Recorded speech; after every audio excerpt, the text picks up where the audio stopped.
esqueci de falar, hoje vamos começar, mas hoje também o dia dos radialistas, nossa, rádio de que? Tá ao vivo já?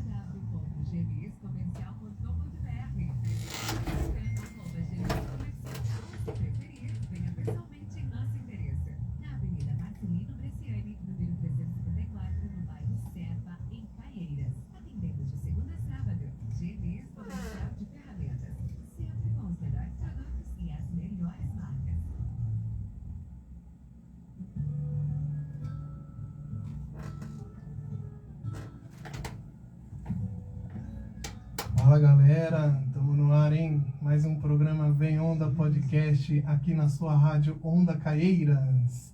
Começando mais um Vem Onda Podcast. Vou dar um recado especial a todos os radialistas do Brasil. Hoje é Dia Internacional do Radialista. Desejo parabéns a todos vocês. Estão aí na linha de frente nas rádios do país, seja em web rádio, seja nas rádios locais. Tá bom? Tamo junto, galera. Muito obrigado a todos. E é nóis. Vamos de música, começando o nosso programa. Daqui a pouquinho o Vitor Vitória vai estar aqui com a gente, hein? Vamos começar aqui o nosso programa. A Vitor está chegando. Daqui a pouquinho ela vai estar aqui nos estúdios da Rádio Onda Caieiras. Vamos que vamos, hein? Amor e Fé, Grupo Pichote, Hungria. Aqui na Rádio Onda.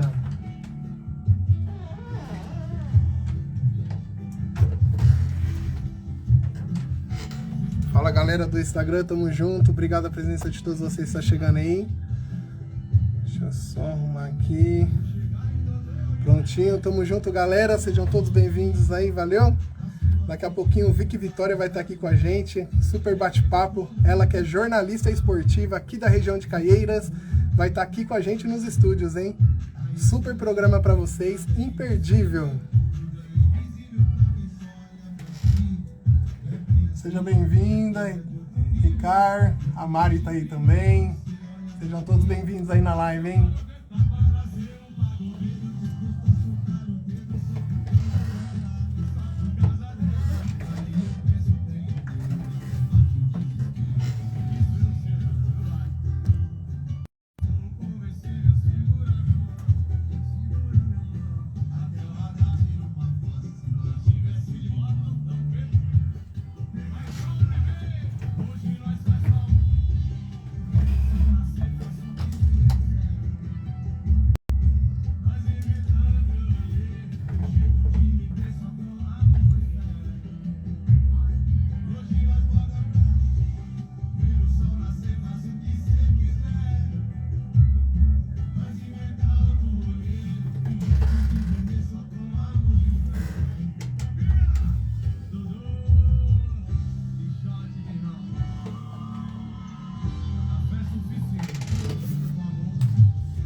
Galera da live, sejam todos bem-vindos, tá chegando aí, tamo junto, valeu? Daqui a pouquinho o Vicky Vitória aqui com a gente. Oi, tudo bem? Desculpa, tudo bem? meu. Imagina. A minha vida é muito corrida, você não tem noção. Prazer, tudo viu? bem? Prazer. Tudo, e você? Bem-vinda.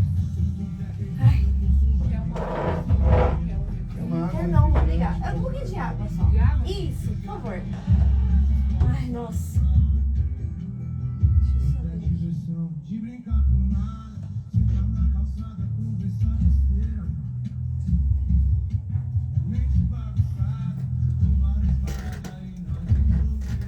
Você vai fazer live no Face também, né? Sim.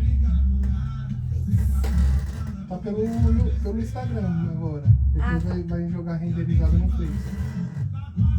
DJ Flávio SP no Instagram, tá? Aham, deixa eu ver. A gente vai ter também depois no Spotify, no YouTube. Ai, show. Tá bom? Então, eu falei, meu, é tanta correria, porque eu tenho imagino. noção. Eu saio do trabalho 7. Aí eu falei, não, hoje eu vou sair mais cedo. Aí eu vou entrar mais cedo. Por que você conseguiu entrar mais cedo? Corrida. Nem me fala. Pô, obrigada, meu amor. Oh, feliz de rever a Lu, nossa, Faz tempo, né? Falei pro Flávio, hoje tem a som. Deixa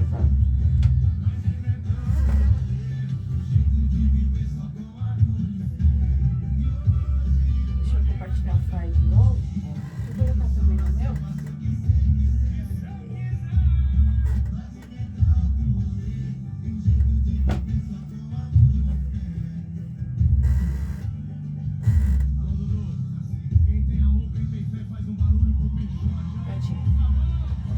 Ai, ai. E aí, não gostou da escalação? Da convocação?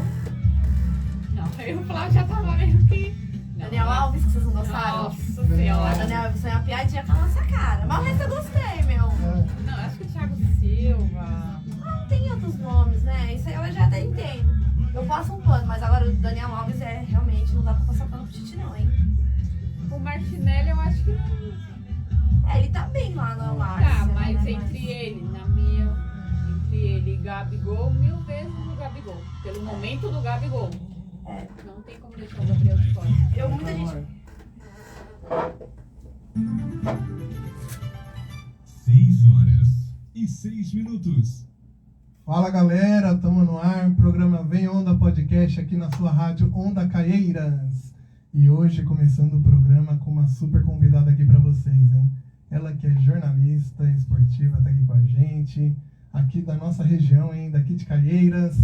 Vicky Pinheiro, muito bem-vinda.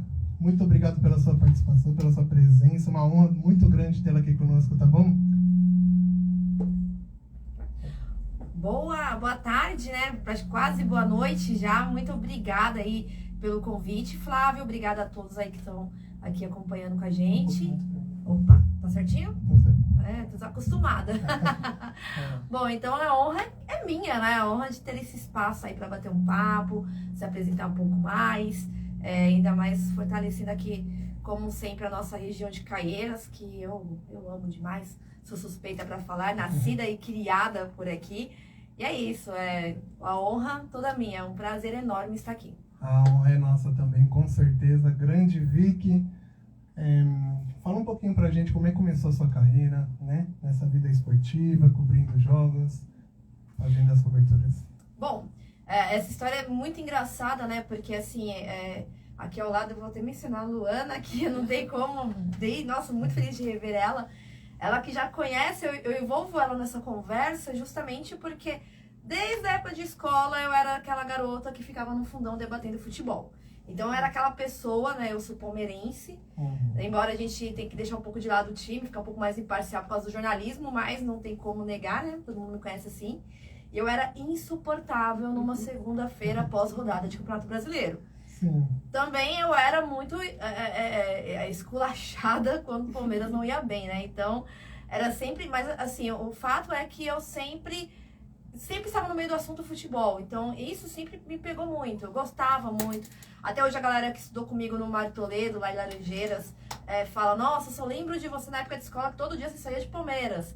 Então, porque realmente eu vivi futebol desde sempre. Meu pai me levava no campo de várzea, meu pai jogava...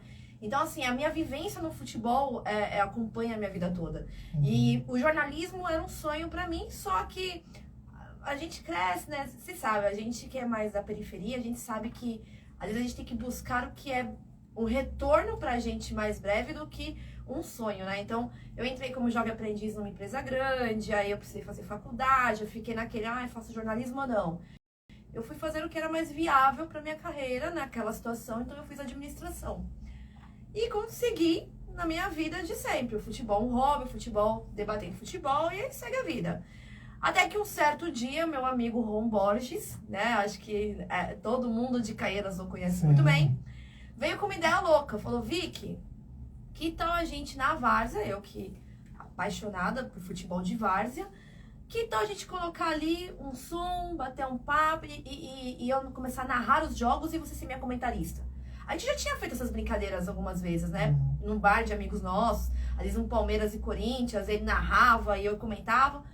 Eu achei a ideia meio louca, mas achei bacana, né? Falei, uma ideia bacana, falei, vamos. A gente fez uma reunião, sentamos lá, tudo. Meu marido tava até junto, né? Meu marido que joga bola, então sempre tá comigo, assim, na questão do futebol. Ele falou, super apoiou. E aí eu falei, não, vamos que vamos. E fui. Eu lembro até hoje, meu primeiro jogo foi lá em Interlagos, na Zona Sul. Olha, show de bola. Fui lá pra PQP, meu marido na época tava recém-operado de uma apendicite, mas vamos lá, foi comigo. E aí, a gente tava até sem carro na época, fomos até de Chevette, se eu não me engano. O Chevetão sempre aí. Aí, deu certo. Aí fui emendando um jogo aqui, outro jogo ali, outro jogo aqui. Aí chegou o convite do Mundo da Várzea pra fazer parte ali da programação deles. Aí depois veio o convite do Tevila pra fazer parte. Aí chegou o convite pro Desafio ao Galo, né? Que aí já era um futebol de várzea transmitido pela TV Gazeta, pra eu ser repórter. E eu falei, caraca, o negócio tá ficando sério.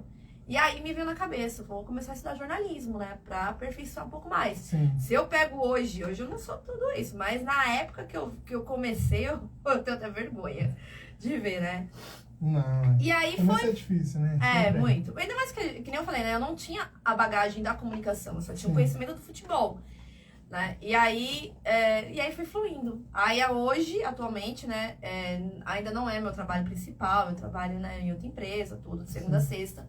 Mas aos sábados e domingos eu estou presente junto com a equipe do Voz do Esporte, inclusive um abraço ao César Tavares, que também aqui é da nossa região. E aí a gente faz transmissões, né, via Lance, também tem a Rádio Conexão também, que a gente, né, tem nossa transmissão. E aí vai seguindo, graças a Deus, né, eu tenho ao longo dessa trajetória que começou em 2018, grandes mestres, Marcelo Mendes do Tevila, Ron Borges, que me ajudou muito, César Tavares, que eu já levei de xingo dele, mas que foi muito bom pra mim. Serviu de aprendizado, né? Serviu de aprendizado, aquela crítica construtiva que ajudou a construir muito pra mim. E aí estamos seguindo. Aí hoje em dia a gente tá aí, firme e forte. Isso aí. Grande Vicky. Você, por ser mulher, passou por alguns preconceitos no começo, é muito difícil, né? E hoje está aí, né, mostrando o seu talento, reconhecida por toda a região aqui de Caieiras. A gente, quando anunciou que você viria aqui no nosso programa, bastante gente ficou bastante feliz, né, que tem uma representatividade grande feminina, né? E como é que você vê hoje o futebol feminino crescendo bastante, né? Tendo mais espaço, mais patrocinadores, é muito bom pro esporte isso, né? Esse fato de ser mulher em futebol sempre foi carregado de muito preconceito. E às vezes o preconceito, eu não digo que parte só de alguns homens, viu? Parte de um modo geral. Eu já ouvi comentários de... ela gosta de futebol só pra agradar macho. Ela tá no meio só pros machos ficar babando. Aí beleza. Aí tem um outro, porém. Porque é assim, né? Quando você é mulher e você quer falar de futebol, alguns caras não simplesmente sentam com você e você fala, meu time é assim assado. Legal, o meu é assim assado. Não. Você fala que você é palmeirense, me dá a escalação do Palmeiras de 1918. Sempre assim, né? Ou então, me dá a escalação da seleção brasileira de 1930 e bolinhas.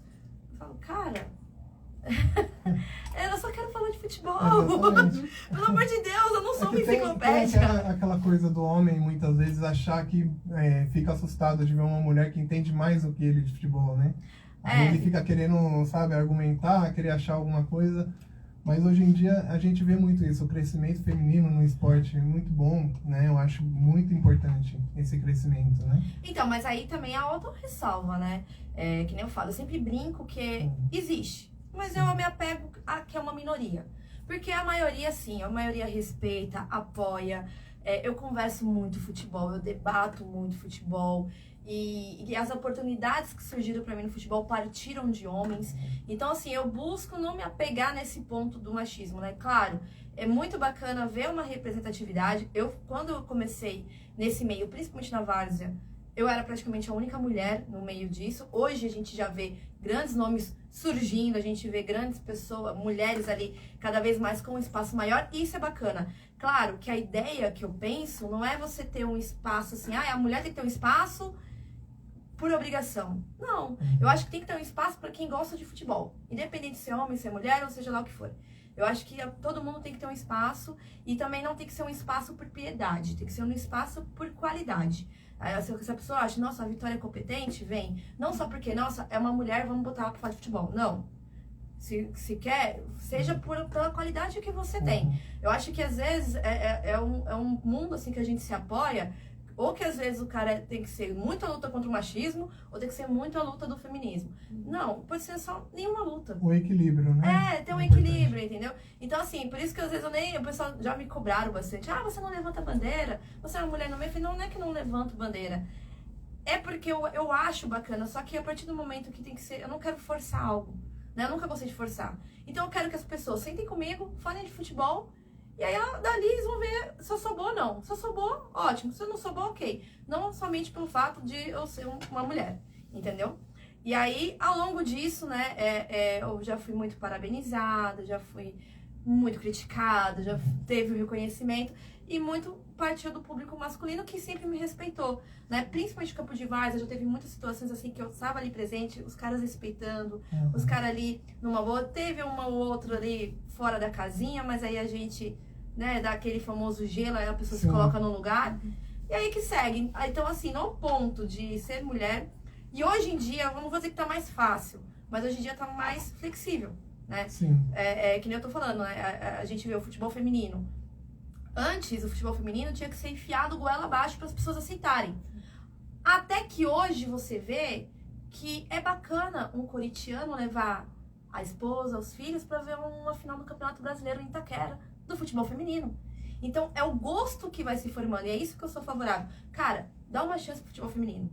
Dá uma chance, vai lá, banca um pouquinho. Os times têm muito dinheiro. Não precisa bancar igual você banca no futebol masculino, porque eu sei que o retorno é diferente. Mas dá um investimento. Permite com que olheiros observem mais as meninas que jogam bola, que têm talento, entendeu? E aí você vai vendo, o futebol vai crescendo. E aí não vira algo forçado, mas vira algo prazeroso, né? Recentemente o Palmeiras ganhou a Libertadores feminina, né? Sim. É um fato muito bacana, porque ganhou em cima do Boca Juniors. Então, assim, olha que top! O Corinthians, o Ferroviário, o time da Ferroviária, o time masculino não Que tem. vem fazendo grandes campanhas, né? Não é a primeira vez que a Ferroviária, o time feminino, vem crescendo, né? Exatamente. Todas as competições vêm crescendo. Por uma estrutura, né? É uma estrutura bem elaborada lá no início. Então é isso. A gente gosta tanto do quê? A gente gosta de copinha porque a gente gosta de acompanhar futebol de base. Sim. A gente gosta do futebol masculino porque a gente nasceu assistindo futebol masculino. O futebol feminino pode entrar. E não, que nem eu falei, não precisa ser nada forçado. Mas a partir do momento que você abre as portas, você vê garotas boas, você vê grandes atletas, você vê bons jogos, e aí fica bacana. E aí você vai pensando também na questão rivalidade. Sim. O Corinthians tá ali bem, ganhou Libertadores brasileiro, Palmeiras ali ganhou uma Libertadores. E aí, será que tá na hora dos rivais? O São Paulo já começa, né? Ver algo, São Paulo, Santos. Começa a querer sair porque tá ficando pra trás, né? Exatamente. E querendo ou não ter um retorno pro clube. Sim. A final do Campeonato Brasileiro pro Corinthians teve uma renda aí, eu acredito, não falando Foi a maior exatamente. renda, né, feminina? Beirando acho quase mais de 1 milhão, né? Foi. Foi algo assim. Foi mais de 40 mil pessoas na arena, né? É um dinheiro que entra no bolso do clube. Com certeza. Então é isso que eu penso. Então, num lado, assim, eu acho que tá na hora da gente vamos abrir um espaço pra mulher, porque ela tem que ter um espaço. Não. Vamos ser mais flexível e vamos todo mundo gostar de futebol. Vamos todo mundo acompanhar futebol. E aí se mistura todo mundo à sociedade e vai seguindo feliz. Show de bola, Vicky. E a gente falou um pouco a respeito da categoria de base, né? A gente vê, por exemplo, o pessoal da base crescendo bastante. A gente vê aí, tem um talento no Palmeiras que muita gente está comentando que é o novo Ronaldo. Inclusive o Casagrande chegou a comparar o menino com o Pelé, né? De tamanha grandeza. Você que acompanha bastante, acompanha o clube, né? Acompanha as entrevistas, eu queria que você falasse um pouco sobre o Endrick. Você acha que o Endrick realmente é esse talento todo? É muito cedo ainda para falar? Conta um pouquinho pra gente a sua impressão sobre o Endrick. Olha, Flávio, o Endrick, pra mim, vai ser uma das maiores revelações do futebol brasileiro. Eu tô falando isso sem demagogia, né? Você acompanha, assim, a gente vê quando o cara é bom. A gente que acompanha futebol, a gente percebe quando o cara tem um passe mais elaborado, tem uma técnica. Mesmo em categoria de base, precisando de aperfeiçoamento, lembrando que eu não sou nenhuma avaliadora física de jogador, avaliadora de desempenho, mas não precisa entender tanto, às vezes, pra você entender, perceber. Só você conviver mais com o futebol que você percebe. O garoto é diferenciado. O garoto faz gol de tudo que é jeito. E assim, o que eu tinha muito de pessimismo é como que ele seria no profissional. Porque assim, uma coisa é o peso da camisa na categoria de base, né? E aí ele deitou e rolou, sub-17, sub-20, copinha, nossa, o Hendrick foi protagonista. Mas enfim, e se um dia pegar a camisa do Palmeiras? Porque a camisa do Palmeiras hoje é uma camisa pesada, é uma camisa de pressão. Porque quanto mais o clube tá lá em cima, maior é a pressão. Então, se o Hendrick veste a camisa do Palmeiras, eu ficava pensando.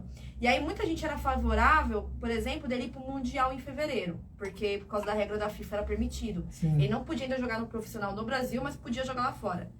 E eu já falo, meu, gente, é loucura. Você botar um moleque desse, 15 anos ainda Nunca tinha. estreado ainda no profissional, no Mundial de Clubes. Ainda mais o peso que tem pro Palmeiras, né? Isso, então. Eu falei, não, isso é loucura. Certo, Abel Ferreira não levou. Aí tem muita gente também que queria ele pro mata-mata da Libertadores. Outro jogo pesado.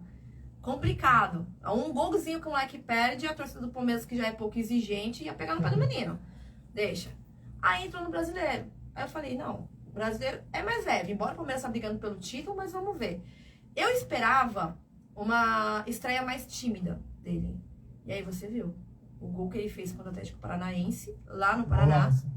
E gol que ele fez, né, a atuação dele contra o Fortaleza. E aí você vê que o garoto realmente ele não sentiu peso nenhum. Ele jogou leve, ele jogou bem. A jogada que ele faz, o gol contra o Atlético Paranaense, né? Que ele tá ali na disputa de bola, consegue. Aí ele passa lá acho que foi pro Dudu. Depois ele já acompanha dentro da grande área, né? E aí ele divide a bola com o Scarpa e acaba um dos dois fazendo um gol. Foi. Aí até hoje eu não sei Até quem hoje fez. fica a dúvida, né? Se É. foi Scarpa, se foi Hendrick. Você percebe que o garoto tem personalidade e é apenas 16 anos de idade. Então, eu acho que o Hendrick, sim, é um grande nome pro ano que vem do Palmeiras. É o Palmeiras que tem essa carência de centroavante. Assim, lógico, ele tem alguns bons jogadores, mas aquele centroavante, aquele camisa 9 falta no Palmeiras. Falta, né? E pra mim vai ser o Hendrick sem dúvidas. E aí eu comparo também ele com o Ronaldo Fenômeno. Porque o Ronaldo Fenômeno tinha essa característica, né? De fazer Sim. drible, de bom passe, de arrancada, ele tinha tudo. Se não fosse os dois joelhos dele, ele seria algo mais surreal da história que ele já foi. E pra mim o Hendrick se aproxima disso. Ah, bem legal. Eu também compartilho da mesma opinião. Acredito que o Hendrick, ele vem crescendo muito, né? Se você pegar ele, por exemplo, há uns 2 anos atrás, como ele era fisicamente, como ele tá hoje fisicamente, né? O Hendrick hoje tá um monstro fisicamente. Então ele vem se preparando. A estrutura familiar também eu acho que é importante, Muito. né? Ainda mais pra essa questão da categoria de base do Palmeiras, né? A Palmeiras, o grande marco desde 2020 pra cá é a categoria de base. Você vê Patrick de Paula, Renan, Gabriel Menino. Só que ao mesmo tempo são garotos que não batem bem da cabeça. Exatamente. Falando bem, de forma bem clara, né? Sim. O Renan, você viu que, e não à toa que o Abel Ferreira, que é um grande gestor de elenco, tirou esses garotos. O Patrick de Paula praticamente já está sumido. Foi pro Botafogo, não é mais nem opção. Não ficou titular, não se firmou. O Renan saiu, foi pro Bragantino, você viu o fato lamentável que ele se envolveu. Então, aí você vê o Hendrick com esse apoio familiar, com essa cabeça no lugar, aí você percebe, pô, um fator muito importante ele já tem. Porque eu acho que quando você é revelado no Palmeiras ou no Flamengo, times assim que estão numa hegemonia grande de futebol, com muito dinheiro envolvido, com esse glamour do futebol, eu acho que pra você perder a cabeça são dois. Exatamente. Né? O Gabriel Menino também ali balanceou um pouco, aí conseguiu se salvar a tempo, mas isso é importante. Aí você vê o garoto Hendrick blindado pela família. Sim. Então é muito importante. E também é outro fator, né? Eu acho que o Hendrick, no máximo, fica na próxima temporada no Brasil. Acho que quando acabar a temporada... A gente fica triste, muito né, de difícil. ver tantos talentos indo embora cada vez mais cedo, né? Você vê o Hendrick com 15, 14 anos, na época já tinha clubes europeus em cima, agora já provavelmente ele já vai estar saindo, nem mal estreou, já vai estar saindo, né? Sim. A gente tá falando aqui do Palmeiras, mas tem os outros clubes também que tem, né, garotos surgindo, alguns já no profissionais, por exemplo, do Queiroz do Corinthians também crescendo muito, né, fisicamente, tecnicamente também. No São Paulo também a gente vê a molecada entrando. Então acho muito importante os clubes, né, ter essa consciência de trazer a galera da categoria de base pro profissional, né, dando espaço. Só que é uma tendência também do futebol brasileiro, eu acho que cada vez mais a gente acompanhar menos a evolução desses garotos aqui no Brasil. Porque o maior interesse da Europa é levar o moleque cedo. né? E não interessa, se tem mais de 20 anos, já não é tão interessante para nível Europa. Eu acho que, pelo que eu percebo, os times de ponta gostam de jogadores novos para eles moldarem no estilo técnico da Europa. Um exemplo é o Vinícius Júnior, né? Muita gente brinca, nossa, o Vinícius Júnior nem jogou tanto aqui e foi pra lá. E olha o que ele se tornou hoje. Então, aí você vê muitos nomes que a gente não vai ver tanto jogando aqui no Brasil, mas que cada vez mais a Europa vem varrendo, porque é uma tendência mesmo, isso aí já é um fato. É verdade. Muito legal ter você aqui conosco, Vicky. Vamos dar um recadinho do nosso patrocinador. A DG2 Mídia Gráfica Digital fica localizada no Jardim Esperança, em Caieiras, na Rua Bahia, número 54. Você que está precisando fazer a sua arte, fazer a sua divulgação, seu marketing pessoal, né? Que é muito importante hoje, o marketing pessoal. Procurem a DG2 Mídia Gráfica, tá bom? Lá na Rua Bahia, no Jardim Esperança, em Caieiras. Temos também a Bigão Store, loja virtual. Você que está precisando aí, a gente está em Copa do Mundo chegando, né? Precisando comprar sua camisa, vai lá na Bigão Store, coloca aí no Instagram, a galera do Instagram tá acompanhando aqui com a gente, @Bigão Store, tá bom? Continua aqui o nosso papo com a Vicky Pinheiro, ela que é jornalista esportiva, né? Correria total, a gente agradece demais tê-la aqui conosco, a gente sabe que a sua agenda é bem apertada. Agora é mãe, né? Como é que tá? Maternidade é uma loucura, hein? Imagina, eu acho que eu posso fazer... Pai, mas... eu posso fazer 500 jogos aí difíceis de comentar aí que não vai bater perto do que é maternidade. Mas é algo bacana, tá? Eu acho que é uma realização. Eu venho no momento que eu queria, e aí hoje minha bebezinha aí já foi comigo pra estádio, já acompanhou. Quando eu tô fazendo jogo ali, eu ali fazendo o jogo. Ela foi apresentada ainda no telão, com 3 meses, assim. Então ela realmente é uma vivência que eu quero levar. Eu acho que o futebol é algo assim, é muito familiar, né? Eu vejo muitas famílias unidas pelo futebol. Então eu não sei se minha filha vai gostar, se ela não gostar também, vou super respeitar. Mas é uma vivência que eu quero que ela tenha comigo. Essa questão de momentos, essa questão de coração ali junto com a família, eu acho que é algo que vai fazer muita diferença, né? Então eu que vivo muito futebol, inevitavelmente a minha pequena espero que esteja acompanhando aí, né? Mas por enquanto eu que mando na vida dela, ela vai estar aí comigo. É isso aí. E você que vem cobrindo diversos jogos, né? Trazendo a família, é muito importante a família, né? Esse vínculo familiar. Eu, por exemplo, sou palmeirense também. Temos a Luana aqui também com a gente, corintiana. Então, sei que você ia falar que ela é palmeirense. Não. Acho que você já ia levar um tapa. Luana corintiana representando aqui a torcida do Corinthians aqui com a gente. Galera também que está aí curtindo o nosso programa no site, no nosso aplicativo, na rádio, no Instagram também. Compartilha aí seu time. Vamos falar de muito futebol hoje aqui, hein? E falando um pouquinho de futebol de Copa do Mundo, né? Hoje saiu a lista, finalmente saiu a lista do Tite para a Copa do Mundo. A gente quer saber o que você achou, Vicky Pinheiro, da lista. Olha, eu particularmente, eu gostei da lista do Tite. O fato é, acho que a hegemonia do futebol. A gente esperava que a Copa do Mundo fosse unir, né, esse bololô todo que teve pós-política, né? Tem muita gente dividida. E uniu. Tá todo mundo unido contra o Daniel Alves. Isso é um fato. Todo mundo tá criticando o Tite pelo Daniel Alves. Então a gente vê uma união aí no Brasil, porque eu não vi ninguém aí favorável a essa convocação. Ele não se ajudou muito nas declarações que ele deu na época que ele veio para São Paulo, né? Eu acho que pega um pouco isso. E também eu acho que a idade, 39 anos, não atua em alto nível faz um bom tempo, não conseguiu atuar em alto nível aqui no futebol brasileiro, né? No Campeonato Paulista ele não sobrou, que é o que a gente se espera.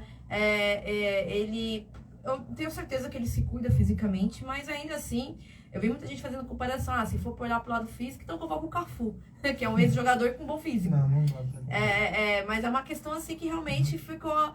Eu acho que o Tite foi muito na onda do camaradagem, na onda do força de vestiário, né? Liderança de vestiário. E também, aí é um ponto que eu vou até defender um pouco o Tite, que é a ausência de bons laterais que nós temos atualmente, né? A gente falta não só no Brasil, acho que no mundo hoje é uma posição muito carente, né? Não tinha grandes nomes ali que ficou pra trás, né? Sim. Então, assim, o que ficou, principalmente no lado direito, ele não tinha muitas opções. Então foi levar o Danilo e foi levar. O Daniel Alves acabou se tornando ali, surgindo como opção, porque não tinha outro jeito. A gente fala, Marcos Rocha. Rodinei, né? Eu sei que futebol é momento, mas também tem que ter um pouco de coerência. Acho que uma coisa é você ver o Rodinei jogando contra, né, o Atlético Goianiense, contra o Atlético Paranaense, é outra história, né? Mesma coisa, eu gosto do Marcos Rocha no time do Palmeiras, mas ainda não o vejo para um nível Copa do Mundo.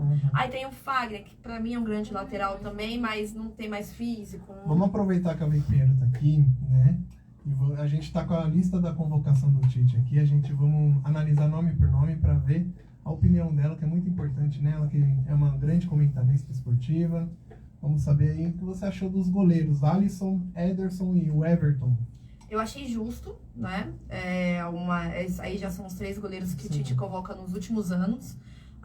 O Alisson, grande momento na Europa, né? Ederson, grande momento na Europa também. E o Everton é um goleiro que... eu não acho que o Everton tá na sua melhor fase hoje, né? Porém, ele é consolidado, né? Então, nesse marco que tem do Palmeiras aí de 2020 para cá, principalmente, o Everton é um dos protagonistas. Então, eu acho muito justo. Tem outros goleiros aí também que estão em boa fase jogando no Brasil. Um exemplo é o Cássio. O Cássio renovou sua boa fase. O Cássio é impressionante, né? Como ele evoluiu. Evoluiu. Na verdade, assim, ele teve uma má fase e ele já voltou. E assim, o Cássio, ele é um gigante. Principalmente em jogos decisivos. Só que a gente já vê que o Tite criou um círculo ali de confiança. Sim. Que são esses 3 homens. Então, não vejo... Eu não questiono. Goleiros, pra mim, já tá certinho.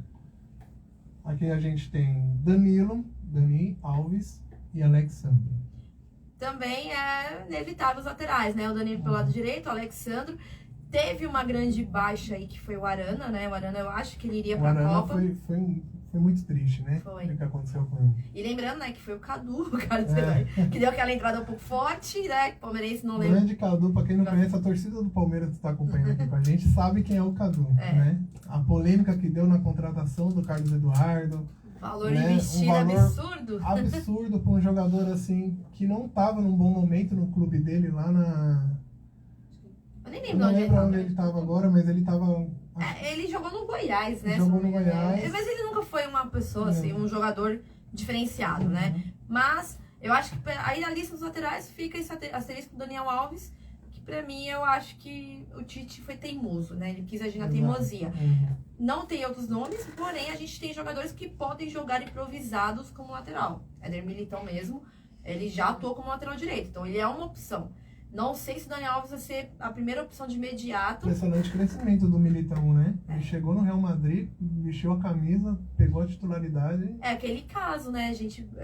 Jogadores que saem do Brasil são moldados pela Europa, eles atingem um nível técnico muito maior. Porque aqui no Brasil a gente não tem essa cultura de formar jogadores. A gente forma o jogador bom, mas tecnicamente, taticamente, para o futebol europeu, a gente não sabe formar ainda. A gente tem esse problema, por isso que eu acho que tá tendo muito técnico estrangeiro hoje entrando no Brasil, não sei se você concorda comigo, devido a isso, né? A falta técnica que hoje a gente tem, né? Infelizmente, os técnicos brasileiros, alguns se acomodaram, na minha opinião, e aí estão perdendo espaço. Se os caras não começar a acordar, querer estudar, querer entender mais um pouco mais a parte técnica do futebol, vai perder espaço pra galera que tá chegando aí. Você vê muitos técnicos aí entrando no rol de ultrapassados. O Luxemburgo, por exemplo, foi um dos maiores técnicos, principalmente nos anos 90. Hoje ele não se encaixa mais nesse futebol, nesse molde que tem. Ele tem muitas ideias parecidas com o estilo ofensivo europeu, que a galera gosta de futebol bonito, mas ele não consegue mais desempenhar o seu mesmo papel. Se aplica também a Renato Gaúcho, que era considerado um dos melhores técnicos do Brasil, e onde ele está hoje. Exatamente. Cuca, para mim é um grande técnico, mas aí você vê também que com o time do Galo não conseguiu embalar em nada. Então, assim, você vê muitos técnicos de nome, mas que ainda, que aos poucos estão ficando para trás. Né? Então, eu acho que a única ressalva é o Felipão, mas aí o Felipão nem é questão tática, é questão também muito de elenco, né? Ele abraça o vestiário. Mas de resto, você não vê grandes técnicos no Brasil. Aí vem essa hegemonia de técnico estrangeiro aí que tá ganhando força cada vez mais. Aqui na zaga a gente tem Alex Telles, Thiago Silva, Marquinhos e Éder Militão. O Éder Militão a gente já falou bastante, né? O Marquinhos, não tem muito o que falar do Marquinhos, né? Não, o Marquinhos ele é um grande jogador, né? Inclusive o Tite, eu acho que ele tem uma eterna dívida aí com o Corinthians relacionado ao Marquinhos, porque dispensou ele a preço de banana no passado. E você viu que ele se tornou, né? Então, assim, eu também concordo muito com a lista de defensores. Eu não vejo ninguém acima. Tem o Thiago Silva, né? Que eu e a Lu tava até conversando no bastidores. Um pouco mais de idade. Só que eu acho que pra essa Copa ainda dá. Eu acho que ele ainda... Eu, particularmente, né? Eu acho que ainda pra essa Copa ainda dá. Inclusive, pra mim, aí já acho que vai ser a despedida dele pra seleção. Aqui no meio-campo vem a polêmica, né? Vem algumas polêmicas aqui, que muita gente torceu o nariz, né? Principalmente na parte de volante aqui. O Bremer, Casemiro, Fabinho, Bruno Guimarães e Fred. Eu gostei de todos os nomes, viu?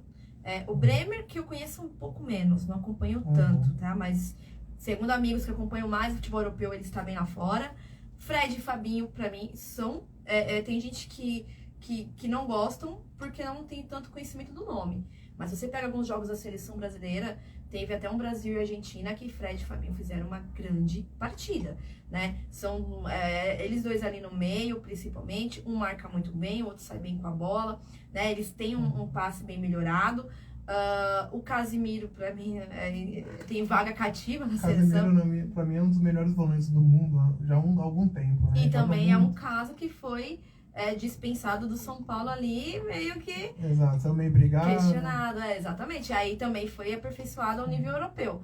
Então, tanto que a gente viu a falta que ele fez na Copa de 2018, quando ele saiu fora, né, por contusão, a gente não teve um reserva à altura.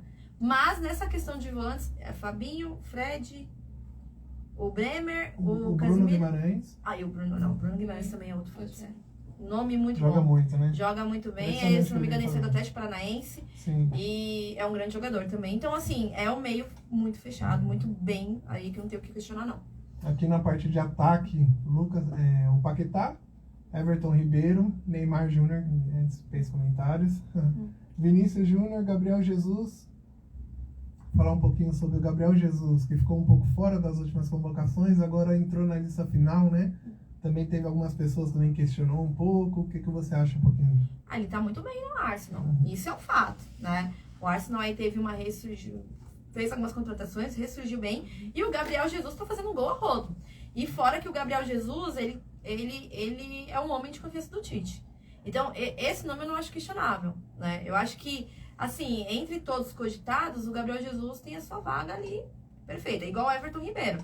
Muita gente questionou o Everton Ribeiro. Se você pega a final da Libertadores do Flamengo, o Everton Ribeiro foi o melhor jogador taticamente. É que ele não brilha tanto. Às vezes ele não brilha igual o Gabigol que faz o gol. Às vezes ele não brilha tanto igual o Pedro que faz gol. Ou brilha igual... Mas se você vê taticamente a movimentação do Everton Ribeiro nesse time do Flamengo, ele, pra mim, eu coloco ele, atualmente, ele tá acima do Arrascaeta. E aí, não tem como não levá-lo pra Copa, porque realmente é um jogador que ele respeita muito a sua função tática, né? Ele comanda muito bem o meio de campo, ele sabe muito bem fazer grandes movimentações. Então, pra mim, o Everton Ribeiro mereceu e muito essa vaga. Tem alguns jogadores que você percebe só na maneira que toca na bola, né? O Everton Ribeiro, pra mim, ele é um desses caras. Quando ele toca na bola, você fala, esse cara é diferente. Grande maestria, grande maestria. Que nem eu falei, na final da Libertadores, quando acabou, eu olhei assim, o jogo e falei, cara, que partida do Everton Ribeiro. Mas quem fez gol foi o Gabigol. Ok, mas a partida toda em si foi muito graças também à movimentação do Everton Ribeiro. Então ele é um grande jogador e é um homem de confiança do Tite. Então muita gente questionou a convocação dele, mas eu acho muito justa. Eu não colocaria ele fora da Copa, não. Aqui na galera da correria, né, como diz o Abel Ferreira, né, que ele gosta, o Anthony, Rafinha, aqui a gente tem um centroavante, Richarlison. O Martinelli também foi um cara também bastante questionado aí pela galera. O que você acha um pouquinho dele? Achou que outros nomes poderiam ter entrado aí? Olha, na questão ataque, é uma coisa muito difícil, viu? Porque o Brasil hoje, a nossa seleção, ela tá bem concorrida esse setor, né? Em outros tempos, a gente teria visto o Dudu, teria visto o próprio Gabigol. Só que eu acho assim, por exemplo, o Dudu. Muita gente me questiona, né? Ainda mais por fazer eu ser palmeirense e tal. Dudu, a época dele era 2018. Ali foi uma mancada do Tite não ter levado ele. Ainda mais pela opção que foi o Tyson. O Tyson foi machucado. Então, assim, o Dudu em alto nível. Beleza. Não deu ali, cara, já foi, acabou. Eu acho que pela concorrência não tem mais como colocar o Dudu. O Dudu tá bem? Tá, mas tem outros grandes jogadores. E o Martinelli é um deles, né? O Martinelli também tá bem na Europa. Quem acompanha o futebol europeu sabe que ele tá jogando bem. Sim. Então, assim, é um nome também que é difícil ficar de fora, né? Aí também entra o Antony. Tem muita gente que criticou o Antony. Gente, o Antony, ele joga muito bem. Aqui no Brasil, no São Paulo, ele já era um cara diferenciado. A única questão é que ele não tinha uma grande finalização. Quando ele foi pra Europa e aperfeiçoou um pouco mais isso, ele se tornou um cara fora de série. Então também é um outro nome que do Brasil não dá pra deixar. Aí tem Vinícius Júnior, inquestionável. Rafinha, né? Sim, O Rafinha, inquestionável. Richarlison, inquestionável também, tá em grande nível. Então, assim, o pessoal briga muito, aí o pessoal queria muito o Gabigol também. Eu acho muito válido também quem pede o Gabigol, porque é um cara decisivo, principalmente no futebol brasileiro, né? É um cara que fez gol na final da Libertadores. Aliás, né, em 3 finais de Libertadores ele deixou um gol dele. É impressionante. É muito decisivo. Só que na seleção ele não fez grandes partidas. Ele não aproveitou as oportunidades que ele teve, que não foram poucas. Né? E sem contar que é um jogador que já foi lá fora, bateu lá fora. E voltou, né? E voltou e não foi tão bem. Então, assim, eu sei que hoje o Gabigol é um cara fora de série. Mas pro nosso nível da seleção, eu não levaria ele. Também se o Tite levasse, também eu acharia aceitável. Sim. Mas não é também, eu vou nessa opinião também, eu acho que o Gabigol não caberia. Já o Pedro é um caso diferente. O Pedro tá numa fase absurda. E aí, o Pedro, na verdade, sempre foi um jogador que era um pecado do Flamengo ter deixado no banco por muito tempo. Aliás, né, se você olha como lado futebolístico, é um pecado. Do lado de quem é rival, comemoravam. Você fala, tomara que continue no banco, tomara que continue no banco, tomara que não coloque o Pedro. Porque desde a época do Fluminense que você olha o Pedro e fala... Alguns treinadores têm muito disso, né? Que, 2 centroavantes no mesmo time não dá certo, né? Antigamente era comum. Sim. Hoje em dia, alguns treinadores brasileiros têm essa cisma ainda que acha que só dá pra jogar com um centroavante. Se botar 2 ali, não dá certo. Agora botaram o Pedro e o Gabigol pra jogar, olha o que o Flamengo tá fazendo. Na verdade, a questão ainda, né, é que o Pedro foi aquela questão ossos do ofício, né? Com a saída do Bruno Henrique, a entrada do Everton Cebolinha, aí teve que deslocar ele o Gabigol mais pro lado, né, jogar um pouco mais pela ponta, e aí colocou o Pedro. E aí deu muito certo. Mas é uma questão que muita gente cobrava há muito tempo. O Pedro era um grande jogador para ficar no banco, né? Eu, particularmente, olhando pro lado torcedora, eu torcia muito o Palmeiras ganhar o dinheiro que fosse, tinha que gastar pra ter um jogador do nível do Pedro no time do Palmeiras, que é um jogador com perfil que falta. É um centroavante que eu acho que no Brasil não tem hoje um centroavante com a personalidade que ele tem, né? Não tem, ele dentro da área ele causa medo, né? A gente ficou também, nós brasileiros, assim, na seleção, ficamos carentes também de um jogador desse estilo, né? A gente teve o Fred, que pra mim era um grande jogador, mas ainda assim, eu não vou dizer que o Pedro tá acima do Fred, porque o Fred também foi um cara fora de série no futebol. Mas ele é um cara que, é um garoto que pode ir muito longe, muito mais longe. Então não tinha também como ficar de fora. Então acho que a lista toda do Tite eu concordo muito. Só que são Daniel Alves, que pra mim, ele, sei lá... O Daniel Alves brisou. É aquela coisa do filho, né? Tem muito treinador que tem isso. O Filipão, na época que ele convocou, também teve um pouco esse lado. Levou o Henrique, deixou o Miranda. Exatamente. Até hoje eu nunca entendi o Felipão. Levou o Henrique e deixou o Miranda em 2014. Na época deu muita polêmica também do Alex, né? Ter ficado de fora da lista do Filipão, levado o Vampeta. Na verdade, se você pega 2002, eu acho que a repercussão foi bem mais negativa do que hoje. Porque o Felipão deixou Romário de fora. O Romário foi bastante. Deixou o Alex e levou o Ricardinho. E assim, o Alex trabalhou com o cara. Foi. 99 tinha ganhado a Libertadores com o Felipão. Então, ele deixou o Felipão. Então, assim, e tinha gente que criticava a convocação do Ronaldo Fenômeno. Tem até hoje que circula na internet uma imagem falando que convocar o Ronaldo é o mesmo que você casar com uma mulher sem antes conhecê-la. Gente, absurdo, né? Imagina se tivesse internet naquela época. É que a gente não tinha Facebook. Se tivesse internet naquela época, eu acho que o Felipão não ia ter paz. Então, assim, a gente tem que dar um voto de confiança ao treinador, né? Então, o Tite é um grande treinador. Eu já tive muitas críticas pontuais a ele, mas olhando hoje o que a gente tem nas mãos, né? A seleção, a campanha que a seleção fez é questionável. Embora que eu ainda acho que faltou aquela prova de fogo, aquela seleção de alto nível, porque a gente sabe que eliminatórias da América não é né, o Brasil... Não é a mesma coisa. A né? tendência é o Brasil sobrar mesmo, Uhum. só que eu acho que eu tô confiante pro Tite, então eu não vou criticá-lo. Uhum. Até a questão do Daniel Alves, tá? A gente passa um pano. É que o Daniel Alves, querendo ou não, ele tem uma história no futebol, né? Eu, particularmente, não concordo com a convocação do Daniel Alves, porque o Tite, ele sempre manteve aquele discurso de meritocracia. E o Daniel Alves, ele não está fazendo, na minha opinião, um trabalho de meritocracia. Ele, por exemplo, ele foi num clube de baixa expressão, né? Não conseguiu se classificar, ficou sem jogar, agora teve que ficar treinando separado para conseguir se preparar para a Copa do Mundo. Mas é o homem de confiança do Tite, a gente torce pela seleção brasileira, a gente espera que dê certo, né? Exatamente. Vamos torcer, que tá chegando a Copa do Mundo Ah, a gente aí. precisa, né? O É. Hexa aí, pelo amor de Chega. Deus. Depois da porrada que a gente levou do 7-1, né? Tá na hora de Precisa acalmar juntar o os coração. cacos, acalmar o coração, dar essa oportunidade aí pro Brasil, trazer o Hexa pra gente tão sonhado, né? Vamos falar um pouquinho também de Libertadores, né? A gente teve a Libertadores, a final da Libertadores aí recentemente, Flamengo e Atlético Paranaense. O que você achou do jogo? Olha, era um jogo assim, eu acompanhei essa partida e o Atlético Paranaense até que tava fazendo um jogo surpreendente pra mim. Tava amarrando muito bem o Flamengo, tava com uma formação defensiva muito boa, né? Ali você via que até criou oportunidades, o Flamengo tinha muita dificuldade na criação. Teve alguns momentos também que a defesa do Flamengo estava meio perdida, teve um lance ali, se não me engano, não sei se era o Alex Santana que estava no lance, mas que quase tomou um gol de lateral, eu chamo de lateral porque aquela lateral que é a bola, o cuca-bol, isso pra mim é uma falha defensiva gigante. Também acho. Então assim, tava até a expulsão do Pedro Henrique, e aí aquela expulsão aí lascou com tudo. E aí foi a falha do Felipão, né?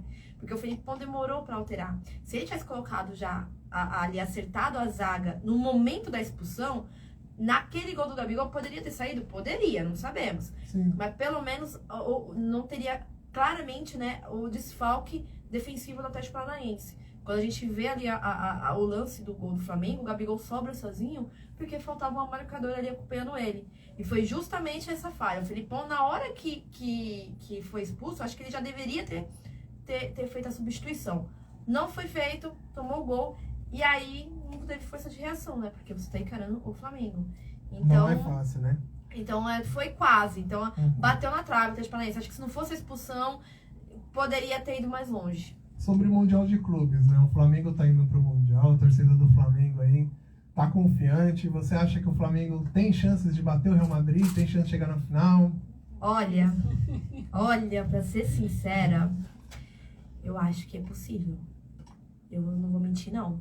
Porque assim, o Real Madrid é um grande time, óbvio, né? Ganhou a Champions, tem grandes nomes. Só que, ainda assim, não é aquele time que sobra. Exato. Não ganhou a Champions sobrando, igual a gente viu o Bayern, igual a gente já viu o Barcelona. Não ganhou com sobras. É igual o Chelsea também. O Chelsea ganhou muito bem. E você vê, o Palmeiras quase sonhou, porque o Palmeiras bateu na trave. E rodeado de brasileiros, né? O Real Madrid hoje, né? Rodrigo, Vinícius Júnior. Então, tem Casimiro, tem grandes nomes ali, o Militão, tem grandes nomes ali. Então, assim, eu não desacredito. Eu sei que é uma parada difícil, né? Eu sempre brinco, quando vai um time da América ali encarar um gigante da Europa, a chance é tipo 90% pra eles e 10% pro brasileiro. Ou pro argentino, né? Pra que seja pro time da América. A questão maior que eu acho que atrapalha muito às vezes, é você já sair daqui com o pensamento de encarar o Real Madrid e esquecer que tem uma semifinal na frente. É o que acontece com muito time, né? Aconteceu com... Eu lembro quando o Inter ganhou a Libertadores, que já tava falando, nossa, vamos ter o confronto Inter e Inter. Que foi a Inter de Milão, né, que ganhou, e o Internacional de Porto Alegre. Os caras não passou do Mazembe. Né? O Galo caiu pro Raja Casablanca. O Palmeiras caiu pro Tigres. Então, assim, embora que eu ainda acho que o Palmeiras ainda respeitou bastante, mas o Tigres era um time muito bem formado.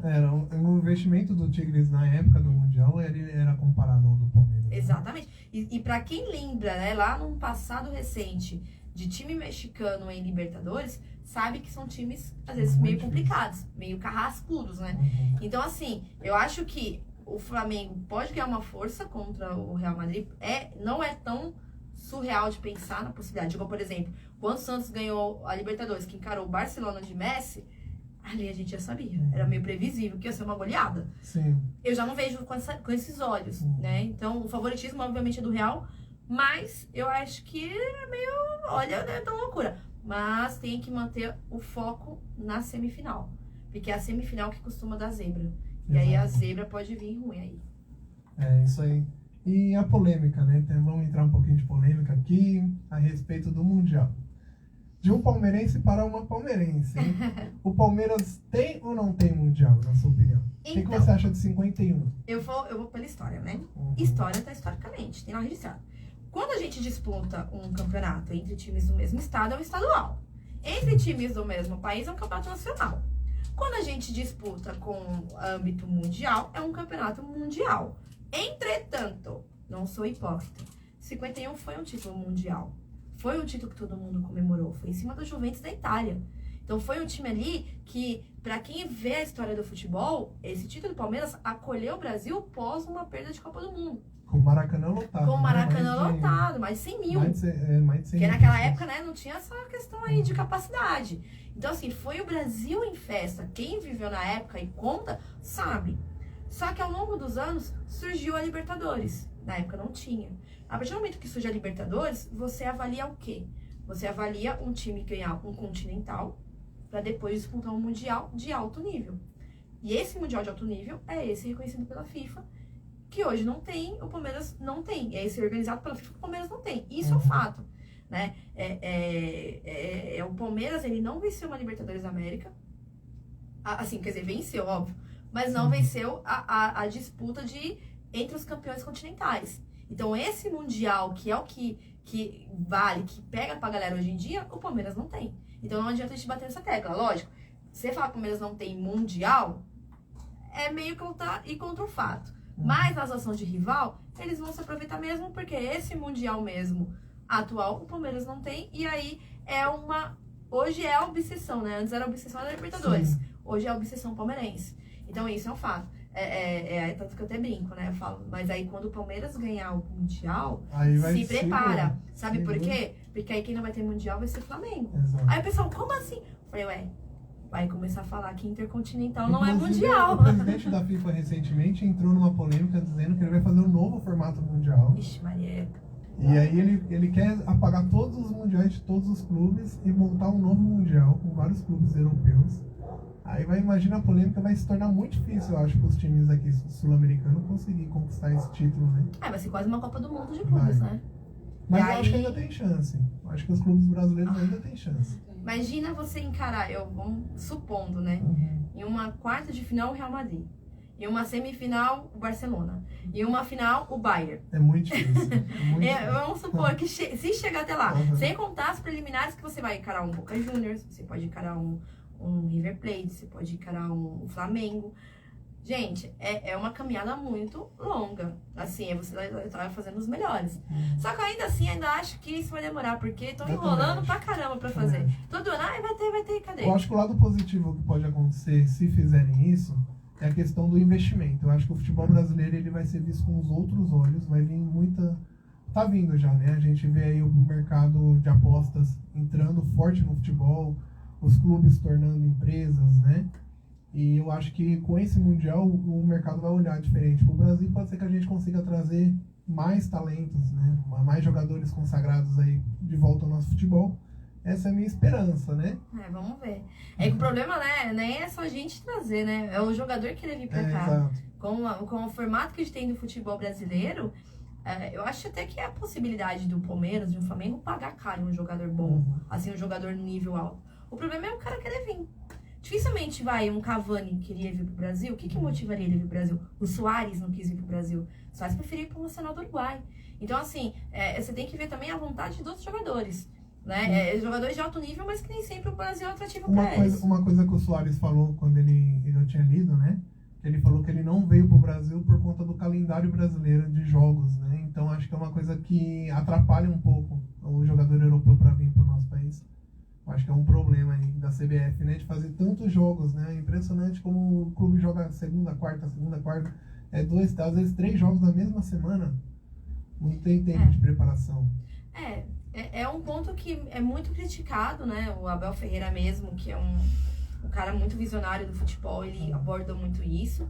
Só que também é o calendário que sempre existiu no Campeonato Brasileiro, né? Ele acompanha muito a pegada de todo o país. Dezembro acaba o futebol, janeiro volta e segue. Dezembro é época de festa, brasileiro quer ir comemorar Natal, Ano Novo e afins. Começo de carnaval, o brasileiro não quer ficar pensando em final de Libertadores, em semifinal, em finais de campeonato. O brasileiro quer comemorar. E outra coisa, né? O calendário brasileiro é um calendário complicado. Eu até concordo. Só que também é um calendário que acompanha a Libertadores da América. Que hoje a Libertadores da América é o ano todo. Então, quando chega ali, a Libertadores hoje acaba em novembro. Outubro, novembro. Sim. Então, assim, basicamente, imagina o Campeonato Brasileiro acabando em maio, só que ainda tem a Libertadores correndo. Em maio não, desculpa. Em junho, por aí, julho. E aí, ainda tá rolando o Campeonato Brasileiro. Entendeu? Então, assim, ainda tá rolando a Libertadores. Então, assim, pelo menos acaba o ano, acaba tudo no calendário brasileiro. Uhum. Acaba Brasileiro, Copa do Brasil e Brasileiro. E Libertadores. Acabou. Aí segue, depois começa o novo ano e vai tudo de novo.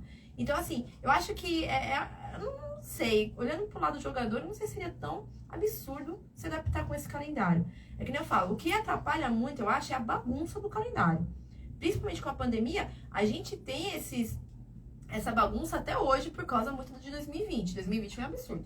2020 era jogos a cada 2 dias que o Palmeiras jogava.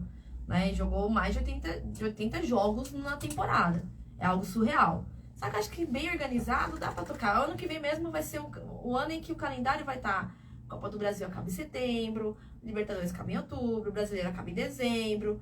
Eu acho que dá pra adaptar, assim. Eu acho que o Soares mesmo que é uma desculpa, porque eu duvido que ele não ia preferir, assim, se fosse por isso, jogar com o calendário bagunçado no time do Flamengo ou do Palmeiras ou ficar lá no Nacional do Uruguai. Exatamente. Acho que ele quis mais ficar lá da família mesmo, e arrumou uma desculpa. Ele arrumou uma desculpa, tanto que o contrato dele foi muito curto lá, né? Foi. Acho que foi 2, 3 meses. Ele tomou um vareio até Goianiense. Não foi a cena que eu nunca imaginei na vida, né? E ainda o Atlético Goianiense tirou uma onda no Twitter. Né? Mas é o momento deles, né? Errado. Caiu pra segunda divisão, mas bateu no time do Soares. O Atlético Goianiense fez uma campanha engraçada, né? Caiu pra Série B, mas deu trabalho pros clubes, principalmente os clubes paulistas, né? Sim, é normal deles. Eu acho que desde sempre, você vê sempre a Atlético Goianiense atrapalhando a vida de algum time grande. Né? E eu acho que também o que pesou um pouco pro Atlético Goianiense, mais ou menos também até o caso parecido do Fortaleza, é que assim, o time nível alto, eles são acostumados, né? Eles são preparados para disputar vários campeonatos. O caso de Atlético Goianiense, por exemplo, não era preparado para ir hoje numa Sul-Americana e uma Copa do Brasil. O Fortaleza, idem. Ir longe numa Libertadores e ir longe numa Copa do Brasil. Tanto que o Fortaleza brigava para não cair no Brasileiro. Quando caiu no mata-mata, aí que o time cresceu e saiu um pouco mais, né? Conseguiu respirar.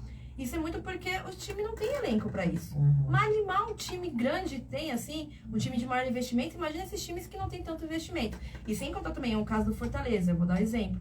Os caras disputam o Campeonato Cearense, Copa Verde, Copa do Brasil, Libertadores e ainda disputam o Campeonato Brasileiro. Imagina para um elenco limitado isso. Aí é complicado, ainda mais que as viagens, né? Porque os caras estão lá no Ceará e viajam muito. Assim, o Palmeiras, por exemplo, tá aqui em São Paulo, viaja muito pro Sul, viaja muito pra Minas e tem algumas viagens pro Nordeste. Eles vêm muito pra cá, eles vão muito pra fora. Então, assim, acho que é tudo envolve. E aí acaba sobrecarregando. Então, acho que se o time pequeno, um time de menor expressão, né, almeja muito ficar numa Série A e ser competitivo, tem que respirar um pouco, porque se abraçar o mundo de uma vez só, não vai aguentar, o time não aguenta. O que você achou aí da subida dos clubes da Série B pra Série A, né? O Vasco tá de volta à Série A, depois Aos de tanta trancos e luta, barrancos, né? Um sofrimento terrível pro Vasco, o Grêmio voltando, o Cruzeiro voltando também. Você acha importante esses clubes tradicionais voltar ao futebol da elite? Olha, eu tava até comentando, assim que acabou a rodada, falei, caraca, que estranho, agora a gente vai ter de volta um Grenal, um Atlético e Cruzeiro, um Vasco e Flamengo, né? Sim. Então, assim, a gente, tá de volta, porque, querendo ou não, pra competitividade do campeonato, faz falta, né? É um absurdo você ver um time do nível do Cruzeiro, né? Um time que conquistou, não só ter caído pra Série B, ficar 3 temporadas numa Série B. Não é 3 fácil. temporadas. O Vasco, esse sobe e desce, sobe e desce. Então, assim, isso tá afetando. O pessoal fala muito assim, que o Campeonato Brasileiro é um dos mais fortes do mundo. Eu até concordava antes, mas hoje eu mudei a opinião nesse ponto. Por quê? Bastou 2 times investirem um pouco mais que se tornou uma hegemonia. Hoje a gente tem uma hegemonia de Flamengo e Palmeiras. O campeonato não é disputado. Quando um dos dois foca no Campeonato Brasileiro, o brasileiro não se torna um campeonato disputado. Teve aí o Galo como uma exceção, mas já não aguentou. Não aguentou seguir. Já caiu. Né? Mas você vê que desde 2015 pra cá, é essa hegemonia. Então, assim, se não investirem, se os outros clubes não investirem, vai ficar pra trás. A gente vai começar a ver cada vez mais esse cenário entre Flamengo, Palmeiras, Flamengo e Palmeiras. Tem que começar a investir. Porque o Campeonato Brasileiro não tá mais tão competitivo. Ele tá competitivo do segundo colocado pra baixo. Mas ali a distância, por exemplo, o líder foi grande. A distância de 2019 e assim em diante.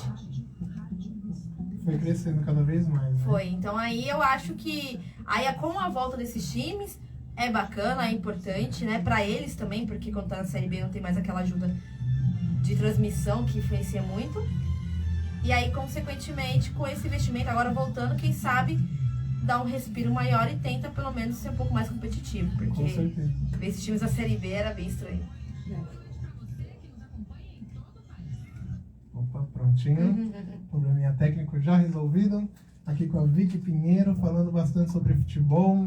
A gente já está completando 1 hora de programa. Vamos fazer um breve intervalo. Daqui a pouquinho a gente volta. Peraí, tem uma pergunta aqui com a Vi. Vamos ver a pergunta Do antes de intervalo. Lucas. Ela conhece, Lucas Coutinho. Ah. Valdívia ou Davidson? Nossa! Nossa, que brincadeira, né? Pra quem não sabe, tá? Eu vou caguetar o motivo da pergunta. O Lucas Sim. Coutinho é meu marido. Ah, A gente se conheceu por causa do Palmeiras. Sim. E de início a gente tinha uma briga, porque eu era fã do Valdívia e ele tinha muito ranço do Valdívia. sim. E eu brinco que ele é o defensor dos fracos e oprimidos do futebol. Porque o homem que gosta dos bagre. Essa é a característica dele. Ele é fã do Rony. Ele é fã do Davidson. Ele é aquele torcedor raiz, né? Aquele torcedor que gosta do cara que suja o calção, que dá carrinho. Nossa, como ele defendeu o Breno Lopes. Eu falo, Lucas, ele fez o gol da final, mas ele não é tudo isso. Não, mas ele fez o gol da final, a gente tem que ser grato pelo Breno. E aí, respondendo a pergunta, pela relevância ao Palmeiras, eu vou falar o Davidson, né? O Valdívia não fez um gol na final da Libertadores, mas o Valdívia jogou muita bola. Acho que se o Valdívia se cuidasse um pouquinho mais e tivesse um pouco mais de dedicação, ele teria sido, assim, disparado um grande, muito jogador, assim, maior no futebol do que ele poderia ser, porque talento ele tinha. O Valdívia, ele pegou um Palmeiras muito complicado, né? Ele de Série B, o time não andava, inclusive tinha o Marcos Assunção, mandar um abraço, um beijo aqui pra família do Marcos Assunção, aqui da cidade de Caieiras também, que foi muito importante também naquele time, né? A conquista da Copa do Brasil. Sim. Eu até comentei isso ontem, acho que com o Lucas. Falei, nossa, que coisa, né? Quando eles tinham o Marcos Assunção, realmente o time do Palmeiras era bem fraco, mas era uma sensação que uma falta era um pênalti. E eu acho que ninguém mais, como torcedor, tem essa sensação, porque a gente não vê mais. Ontem, eu falei isso ontem porque ontem o Otero fez um gol de falta. Sim. E acho que o Otero é um dos únicos especialistas em bola parada, e ainda assim ele não é um artilheiro de bola parada, igual, por exemplo, o Marcos Assunção era. Então é muito estranho você não ter mais aquela sensação de, tipo, a torcida de São Paulino tinha com o Rogério Ceni e aí vários outros. Pô, uma falta perto da grande área. Faz Nossa, falta, né? manda meu batedor aqui, acho que vai sair gol. E aí fica aquela apreensão, sabe? A gente não tem mais isso, né? E foi extinto praticamente do futebol, porque ninguém mais quer saber de bater falta. Hoje, uma coisa que eu vi algumas pessoas falando a respeito disso, é a questão que alguns fisioterapeutas pegam um pouco no pé do jogador, que o jogador vai treinar a falta, o cara fala, não fica treinando muito para evitar lesão. Sim, tem um estudo mesmo, né? Eles, essa tendência, os avaliadores físicos, né? Os observadores físicos, eles estão brecando realmente o cara treinar além do que é proposto, porque assim, se o cara, para ser especialista em cobrar falta, o Rogério Ceni, o Marcos Assunção, todo mundo que é especialista já falou, você tem que ficar mais tempo ali treinando para você se especializar cada vez mais, né? E os caras não permitem mais isso. Os caras, né, eles acham que isso pode afetar o físico do atleta. Eu não sou especialista em fisiologia para Sim. atestar se é verdade ou não. Mas é fato que os jogadores que foram especialistas em bater falta foram até o último na carreira. Você pega Pirlo, Juninho Pernambucano, Marcelinho Carioca. Você viu que O Zé Roberto batia falta também, então, né? eu não digo que isso é fato de ser especialista e treinar mais afetou o futebol deles. O Rogério Ceni jogou em alto nível até, né, acho que quase 40 anos. Sim. Então, assim, eu não sei se as evidências, pelo menos olhando no passado, procede aí com essa informação, né? Mas quem sou eu pra contestar? Infelizmente, né, a gente tá perdendo um pouco esse lado raiz do futebol, né? A galera hoje tá um pouco mais... Eu acho que o futebol ele se profissionalizou bastante, o que é bom. Só que a gente perde também um pouco esse lado, né? O lado da raiz do futebol, às vezes uma falta ali, jogador ali, a gente já fica meio apreensivo. Agora a falta não, a gente já fica pensando, quem vai fazer o gol de cabeça? Exatamente. Quem vai pegar a sobra? A gente não fica mais pensando naquele pensamento que, o cara vai meter no ângulo, aí ferrou agora. Se você como palmeirense, não sei se você lembra aquele Palmeiras e Vitória na Sul-Americana, que acho que o Palmeiras precisava ganhar de 3-0 pra passar direto. Aí tava 2-0 e o Marcos Assunção fez um gol do meio da rua. Inclusive ele postou esse vídeo há algum tempo atrás no Instagram. Foi surreal. Porque aí ele via a falta. E eu tava vendo aquele jogo, eu falei, nossa, pensou se ele faz daí? Cara, o cara fez o gol. Eu falei, mano, que mágico, velho. E aí, por exemplo, hoje a gente vê a Libertadores em jogo único. Se você tem um cara que cobra falta, que é especialista, e uma partida dessa é diferenciado pra caramba. Porque, uma bola que entra ali, você já... Cara, às vezes nos últimos minutos, você tem um cara que bate bem falta, consegue uma falta, é um pênalti pra você num jogo único. Ou seja, qualquer movimento seu é decisivo. Então, assim, faz muita falta, né? Mas, se é a tendência do futebol, resta a gente se adaptar, né? Isso aí. Vamos fazer uma breve pausa, vamos no intervalo, já mais de 1 hora de programa. Grande Vicky Pinheiro, quando o assunto, né, rende assunto aqui com a Vicky Pinheiro. Grande comentarista, a gente está muito feliz, de verdade mesmo, pela sua participação. Vamos fazer uma breve pausa e na volta a gente vai falar sobre Copa do Brasil, aí final, Flamengo e Corinthians, jogaço, a gente quer saber a sua opinião. Vamos fazer uma pausa aqui, daqui a pouco a gente volta com mais Vicky Pinheiro aqui na sua rádio Onda Caieira. Se tá na onda, tá legal.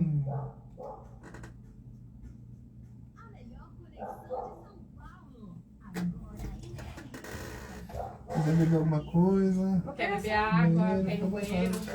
Eu vou pegar um pouco de energético. Pode Pega lá. Licença, tá, Pode gente? pegar. Acende a luz ali. Cadê? Tem um botãozinho na parede. Cadê? Acho que ali no... Deixa eu lá acender.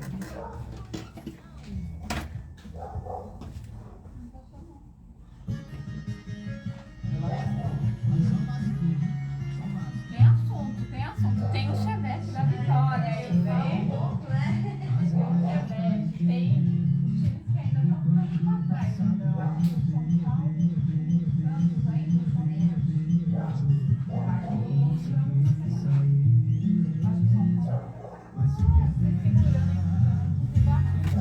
O Santos pra mim é incógnita, né? O time incrível, cara. Como eu falo isso agora, cara? Uma hora cai. Uma hora vai cair, né? Uma hora vai cair. Caramba, toda hora tá falando Lucas, os caras ganhando tava ganhando a Bahia e ganhando o G8. Aí eu falei, os caras vão Libertadores ainda, velho. Aí Mas o time do Santos tem uma molecada boa, tem um menino que tá surgindo, mas o time do Santos, olhando você fala, é fraco. fraco demais. É fraco. É fraco. Fraco demais. Mas o Marcos Leonardo é bom. Sim. Logo, tá na Europa, porque também não vai ficar muito tempo aqui. Não vai. Tem os moleques bons, o Ângelo é um moleque bom. Eu acho que o goleiro, o João Paulo. João Paulo é legal, né? Ele e o John. Dois goleiros. Fala galera aí do Instagram, tamo junto. Obrigado pela presença de todos vocês. Shirley tá aqui com a gente também. Muito obrigado, viu? Linda. Realize Virtual, nossa parceira aí. Galera que tá chegando, sejam todos bem-vindos, tá bom? A gente fica muito feliz aí com a participação de vocês. Daqui a pouco a gente volta do intervalo aí com mais Vicky Pinheiro aqui na rádio Onda Caeiras. Tá imperdível, hein? Vamos falar sobre Copa do Brasil, a final Corinthians e Flamengo, que foi um jogaço. falar aqui com ela a respeito do jogo que ela achou, tá bom? Tamo junto, galera. Curtam aí com a gente, daqui a pouquinho tamo de volta, hein? Vai colocar um Xavier? Aí o Yuri Alberto ele vai colocar aqui, ele vai ver no ar. Então, o menino joga bem, mas não, o cara vai entrar. Nossa, eu era muito mal fã do Yuri Alberto. Então, que nem agora, esse cara tem, por esse jogador de time, esse cara tem não, por isso já Eu gosto dele.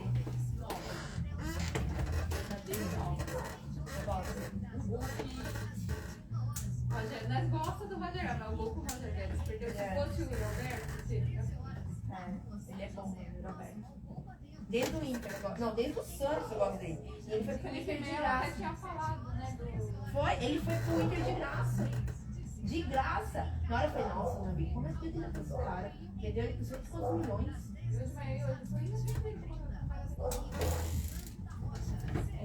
Aí trouxe um menino que é muito bom pela visão do Gosto dele. eu acho que Tô curtindo joga muito bem, não sei se é o nível do futebol, mas Não. Ele parece ser bom, viu? Ele parece ser bom. E a gente vai ver mais os caras desempenhando já na segunda parte da temporada, né? é. Mas eu gosto dele.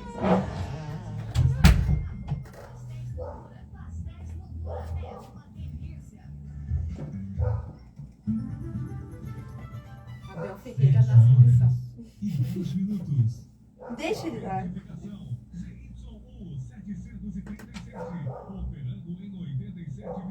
Mas você acha que ele vai?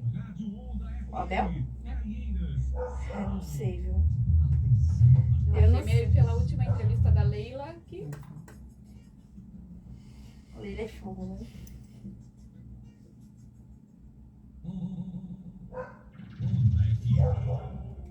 Fala, galera, estamos de volta aqui no programa Vem Onda Podcast com o Vic Pinheiro, jornalista esportivo aqui da região de Caieiras. Super bate-papo, já falamos sobre a convocação do Tite da seleção brasileira. A gente deseja boa sorte à nossa seleção. Que venha o Hexa, hein? Falamos sobre a conquista do Palmeiras também, né? O Palmeiras aí, campeão brasileiro de 2022. Parabéns a todos os palmeirenses por essa grande conquista. E agora a gente vai falar sobre a final da Copa do Brasil. O Corinthians, infelizmente, não conseguiu trazer esse título para a torcida, né? Fez um grande jogo, o Corinthians. E a gente quer saber sobre a Vic Pinheiro, o que ela acha do Corinthians, né? A perspectiva pro time pro ano que vem, o que ela achou da final também. Vamos saber um pouquinho aqui com o Vic Pinheiro. Bom, sobre o Corinthians, né? Eu tava até conversando agora nos bastidores com a Lu. Eu acho que é um time aí que ainda é uma incógnita 2023. Porque depende do técnico que vai ficar. Eu, particularmente, gosto muito do Vitor Pereira. Eu acho que pro Corinthians é uma boa ser eficaz. Mas aí tem toda a questão família, tem toda a questão ali Brasil, eu não sei se ele fica. Porém, se fica já é eu acho que é um ponto positivo. Aí tem que ver os jogadores que vão ficar. Né? Tem aí tem o Maicon, tem o próprio Yuri Alberto, que a gente estava conversando bastante. O Yuri Alberto, por exemplo, é um jogador fundamental hoje para o Corinthians. Ele deu um up no ataque muito importante. O Yuri Alberto é um jogador que eu gosto muito, que eu gostaria no Palmeiras quando ele veio para o Corinthians. Aliás, eu gostava dele desde a época do Internacional, que ele criou. Inclusive, antes de ele fechar com o Corinthians, a Leila Pereira procurou o Yuri Alberto, procurou o clube. Se não me engano, a proposta ultrapassou 100 milhões, né? Na época. É que ele custava muito dinheiro, né? Na verdade, as condições que ele veio pro Corinthians foi uma condição muito bacana, né? Porque eles disponibilizaram dois jogadores, e aí conseguiu o empréstimo do jogador. E aí eu acho que deu liga, né? Graças ao Roberto, o Corinthians teve um grande up, conquistou aí a vaga para a Libertadores. A Copa do Brasil foi muito, né? Passou raspando. O Corinthians conseguiu ali se fechar bem, segurar o time do Flamengo. Foi no detalhe. Eu acho que quando o time perde um título nos pênaltis, é um detalhe, né? Lógico que pênalti... Eu não sou muito a favor daquela frase pênalti é loteria. Que aí você menospreza quem já venceu nos pênaltis. Porém, é um detalhe, não deixa de ser. O Fagner perdeu um pênalti. Mais uma vez, Fagner. Então, o Fagner perdeu um pênalti, né? O garoto Vital, coitado, né? Bateu o último pênalti ali e caiu no chão. É uma responsabilidade muito grande, né, para o jogador ali. Então, não é fácil. Então foi no detalhe. Pelo peso dos dois elencos, eu acho que o Corinthians...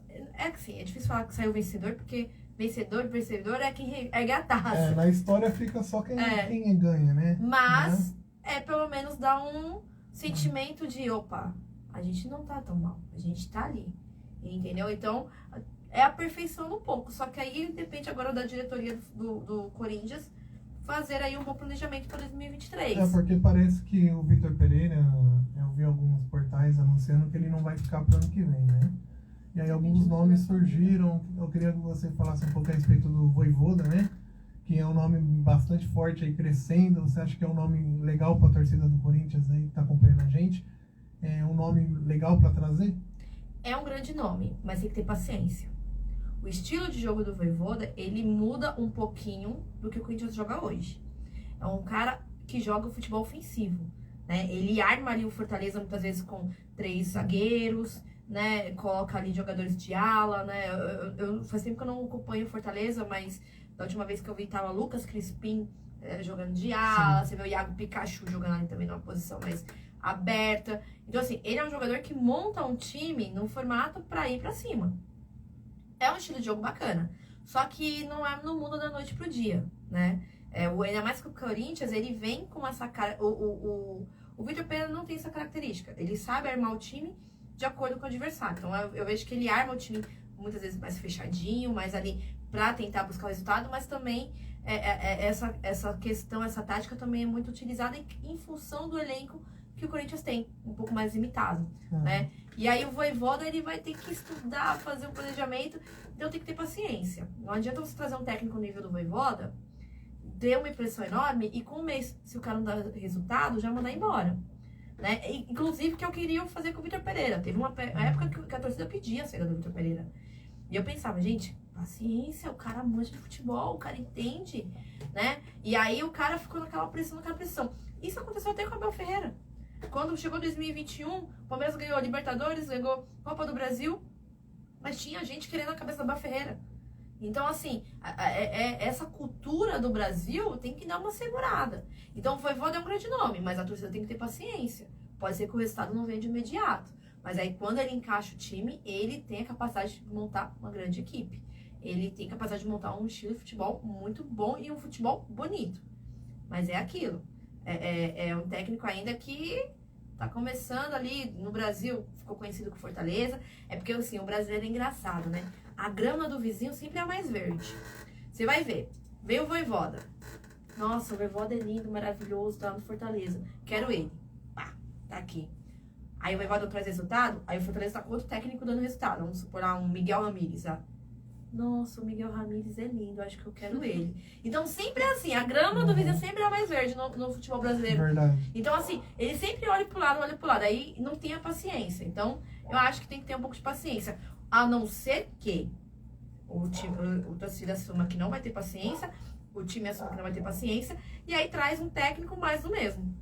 Mais do mesmo que eu digo é quem? Renato Gaúcho, esses caras assim que a gente já sabe, né? O Cuca, acho que o Cuca não combina muito com o Corinthians. Mas assim, Mano Menezes, que foi legal no Internacional, mas a gente sabe que tem algumas limitações ali que hoje o futebol não tá correspondendo ao que o futebol tá andando. Entendeu? O Mano Menezes, inclusive, que ele é um nome assim que eu vejo bastante a galera da mídia, assim, da grande mídia, elogiando bastante. Alguns até pedindo para a seleção brasileira no lugar do Tite, eu já vi isso também. Que já teve, né? Já teve a oportunidade, Já né? teve, já deu. Eu acho que seria um tiro no pé da seleção levar o Mano Menezes após Tite, porque não faz muito sentido, né? Se o Mano Menezes saiu para um novo projeto, ele entrar agora de novo, eu acredito que não faz muito sentido. Pra você também, é um fato aleatório da vida, que parece que foi uma... Como é que chamam? Parece que foi algo assim, aleatório na nossa cabeça. O Mano Menezes que ficou no Palmeiras? Foi. Gente, foi um fato aleatório. Foi eu tava vendo esses dias lá, 2019, eu falei, Mano Menezes já esteve no Palmeiras, em 2019 ainda. Inclusive, ele deu uma entrevista Ai, que brisado. recentemente falando que foi um erro. E na minha opinião, ele tá certo. Acho que foi um erro pros dois lados. Sim, um surto coletivo. Acho que foi um erro pra ele, porque ele não combina com o clube, porque ele tem uma identificação muito grande com o rival, o Corinthians. E o Palmeiras também, né? A torcida não abraçou a ideia do Mano Menezes. E foi um trabalho, assim, curto. Um trabalho que começou legal só que não teve andamento justamente porque não caberia, né? Eu acho. Foi uma doideira total. E aí eu acho que o Mano Menezes também, eu não digo que tá um rol ultrapassado, mas também eu acho que dificilmente ele sai do internacional. Primeiro que eu acho que a CBF nem cogita ele com uma seleção. Assim, eu acho que pode existir os murmurinhos, mas internamente eu acho difícil eles darem esse tiro no pé. E acho difícil também ele sair do Inter.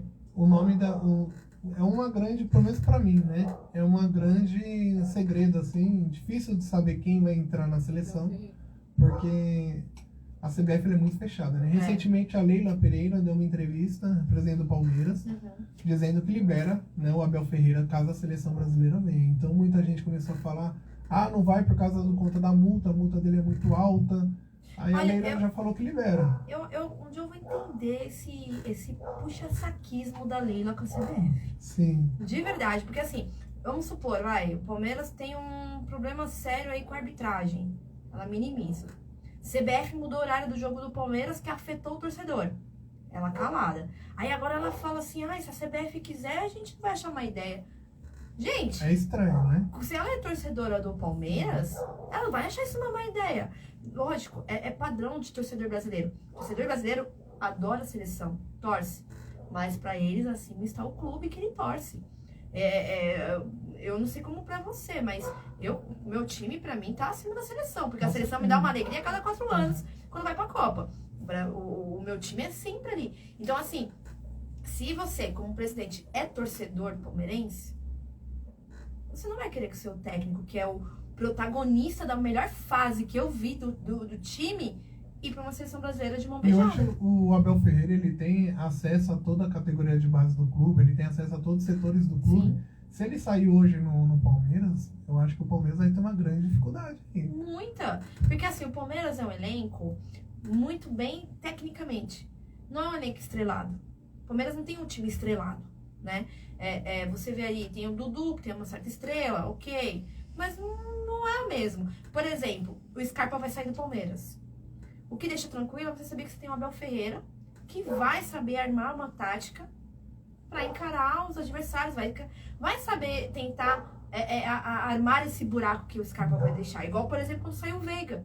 A gente não sentiu tanta falta do Veiga, porque ele conseguiu, taticamente, remoldar o Palmeiras para essa ausência de Rafael Veiga. A torcida do Palmeiras, que eu conversei com alguns torcedores, assim, ficou bastante feliz com a atuação do Atuesta, né?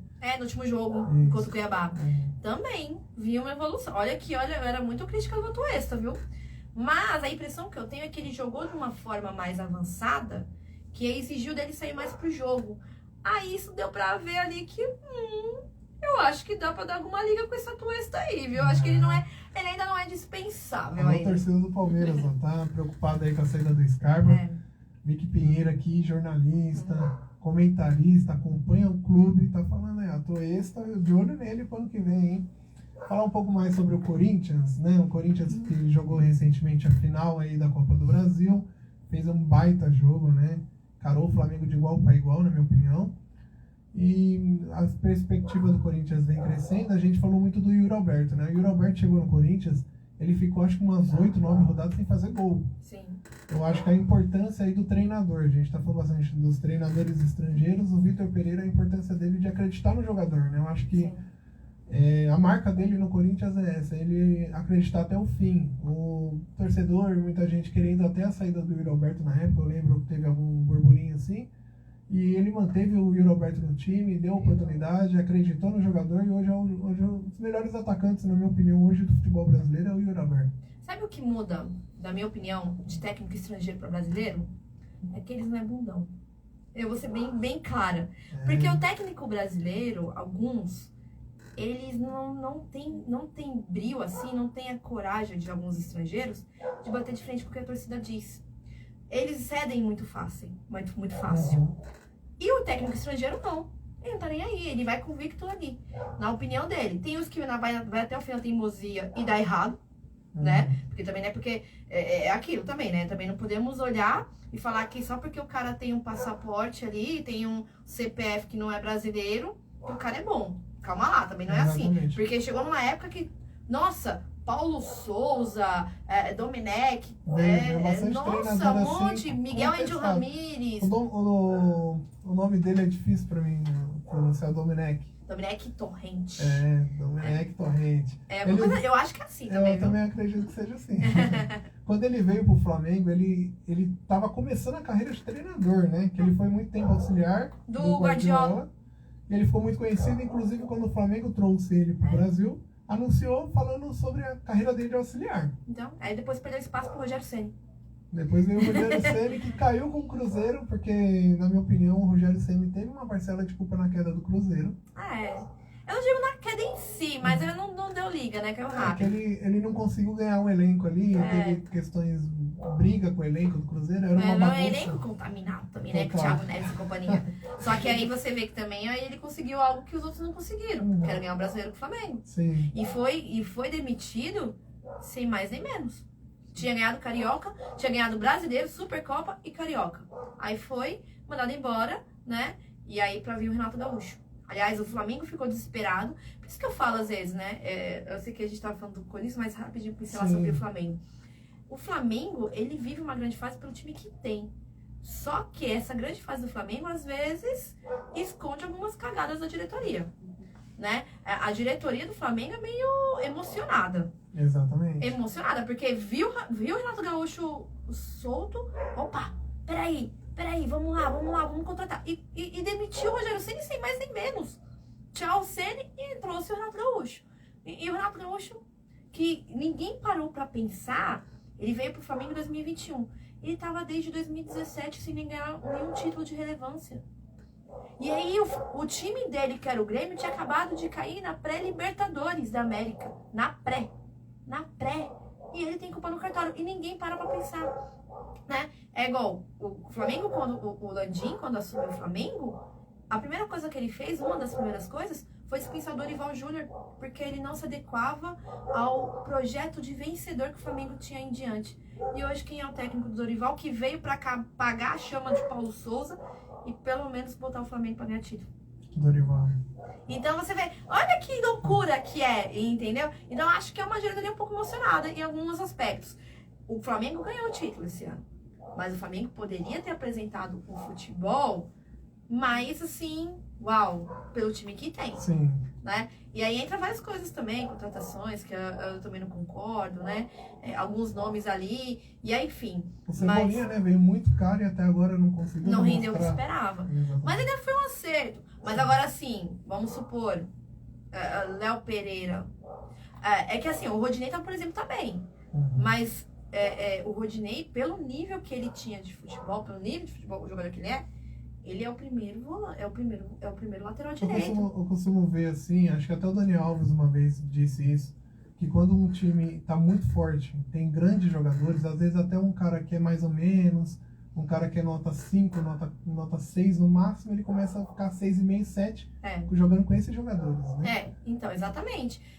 Acaba assim, e até ao contrário também. Às vezes um cara bom e um time ruim também é contaminado. Exato. Né? Mas, assim, o Flamengo pra mim é um grande time, mas eu ainda acho que tem alguns acertos que a diretoria tem que fazer. Às vezes até uma reformulação, por mais que o time tenha vencido tudo esse ano, às vezes uma reformulaçãozinha, alguns jogadores ali, é interessante pra eles, né? Agora, só voltando rapidinho já na questão de técnico do Corinthians, o Corinthians tem que pensar numa grande aí, olhar pra 2023. Ao mesmo tempo que você tem que pensar em evoluir, acompanhar a tendência do futebol, que é, né, dar oportunidade a técnicos mais, assim, estrangeiros e novos, você também tem que ter uma cautela para também não agir na emoção, né? Porque, como eu falei, não é qualquer cara que tá lá fora que é um grande técnico. Às vezes o técnico daqui também é melhor que o lá de fora. Mas tem que nivelar, né? Tem que nivelar esses dois lados aí e tentar fazer aí uma boa temporada. Porque hoje em dia, um time se planeja no Brasil, o desafio é maior. Porque não basta montar um time bom. Você tem que montar um time a nível Palmeiras e Flamengo. Você tem que montar um time a nível desses dois. Não basta você ter um time bom. Porque a competitividade, como eu falei, né, diminuiu bastante. Porque abriu uma hegemonia. E aí agora você tem que contratar pesado. Tem que montar um time forte pra caramba. E aí é um exemplo para quem tá acompanhando com uma grande administração, isso é o Atlético Paranaense. É um time que tá trabalho já de longa data e vem colhendo frutos, né? Recentemente aí. É uma administração muito... Aliás, né, é o exemplo desses três times, né? Por mais que eu tenha essas críticas pontuais à diretoria do Flamengo, mas lá atrás, Flamengo segurou bastante as pontas para hoje usufruir. O Palmeiras segurou as pontas para hoje usufruir. O Atlético Paranaense investiu em categoria de base, segurou um pouco as pontas para hoje poder investir. É a tendência. Não adianta o time ir lá desesperado, pagar absurdos e absurdos para um jogador caro e varrer tudo para baixo do tapete, igual o Atlético Mineiro. O Atlético Mineiro ele não teve uma administração assertiva. O Atlético Mineiro é um time que tem uma dívida enorme. Veio os investidores, em vez de pensar, bom, investidor, primeiro vamos tentar acertar a nossa casa, depois montar um time forte? Não, vamos varrer o que tá aí de dívida para baixo do tapete e vamos montar um time forte. Ah, tá bom, ele vai ganhar título, mas e depois? Ah, depois a gente vê o que faz. E sobre clube empresa, né? Hoje em dia vem crescendo muito no Brasil clube empresa, né? Você é a favor, é contra? Você acha que é bom pro futebol ter donos, né? Ou você acha que não, os clubes devem se manter como associação? Ah, eu acho que é viável. É viável. Não você ter exatamente um dono de empresa, um dono do seu clube, mas a questão é que, assim, tem muito dirigente que ele assume um clube por assumir. Ou por ser torcedor, ou por agir na emoção. Só que o clube é o quê? É uma empresa. É um CNPJ que tem dívidas, que tem recursos financeiros, que tem um balanço patrimonial, que tem que ter uma organização financeira. Que nem sempre o Zé torcedor vai saber fazer isso. O que o Zé torcedor vai querer fazer? Vai querer olhar, tem um dinheiro em caixa, sou torcedor do meu time, vamos supor, a gente que não entende muito de administração, a gente tá lá com 100 milhões na conta, a gente vai querer fazer o quê? Ir pro mercado e trazer o melhor jogador pro Palmeiras. Mas às vezes, será que é essa a saída?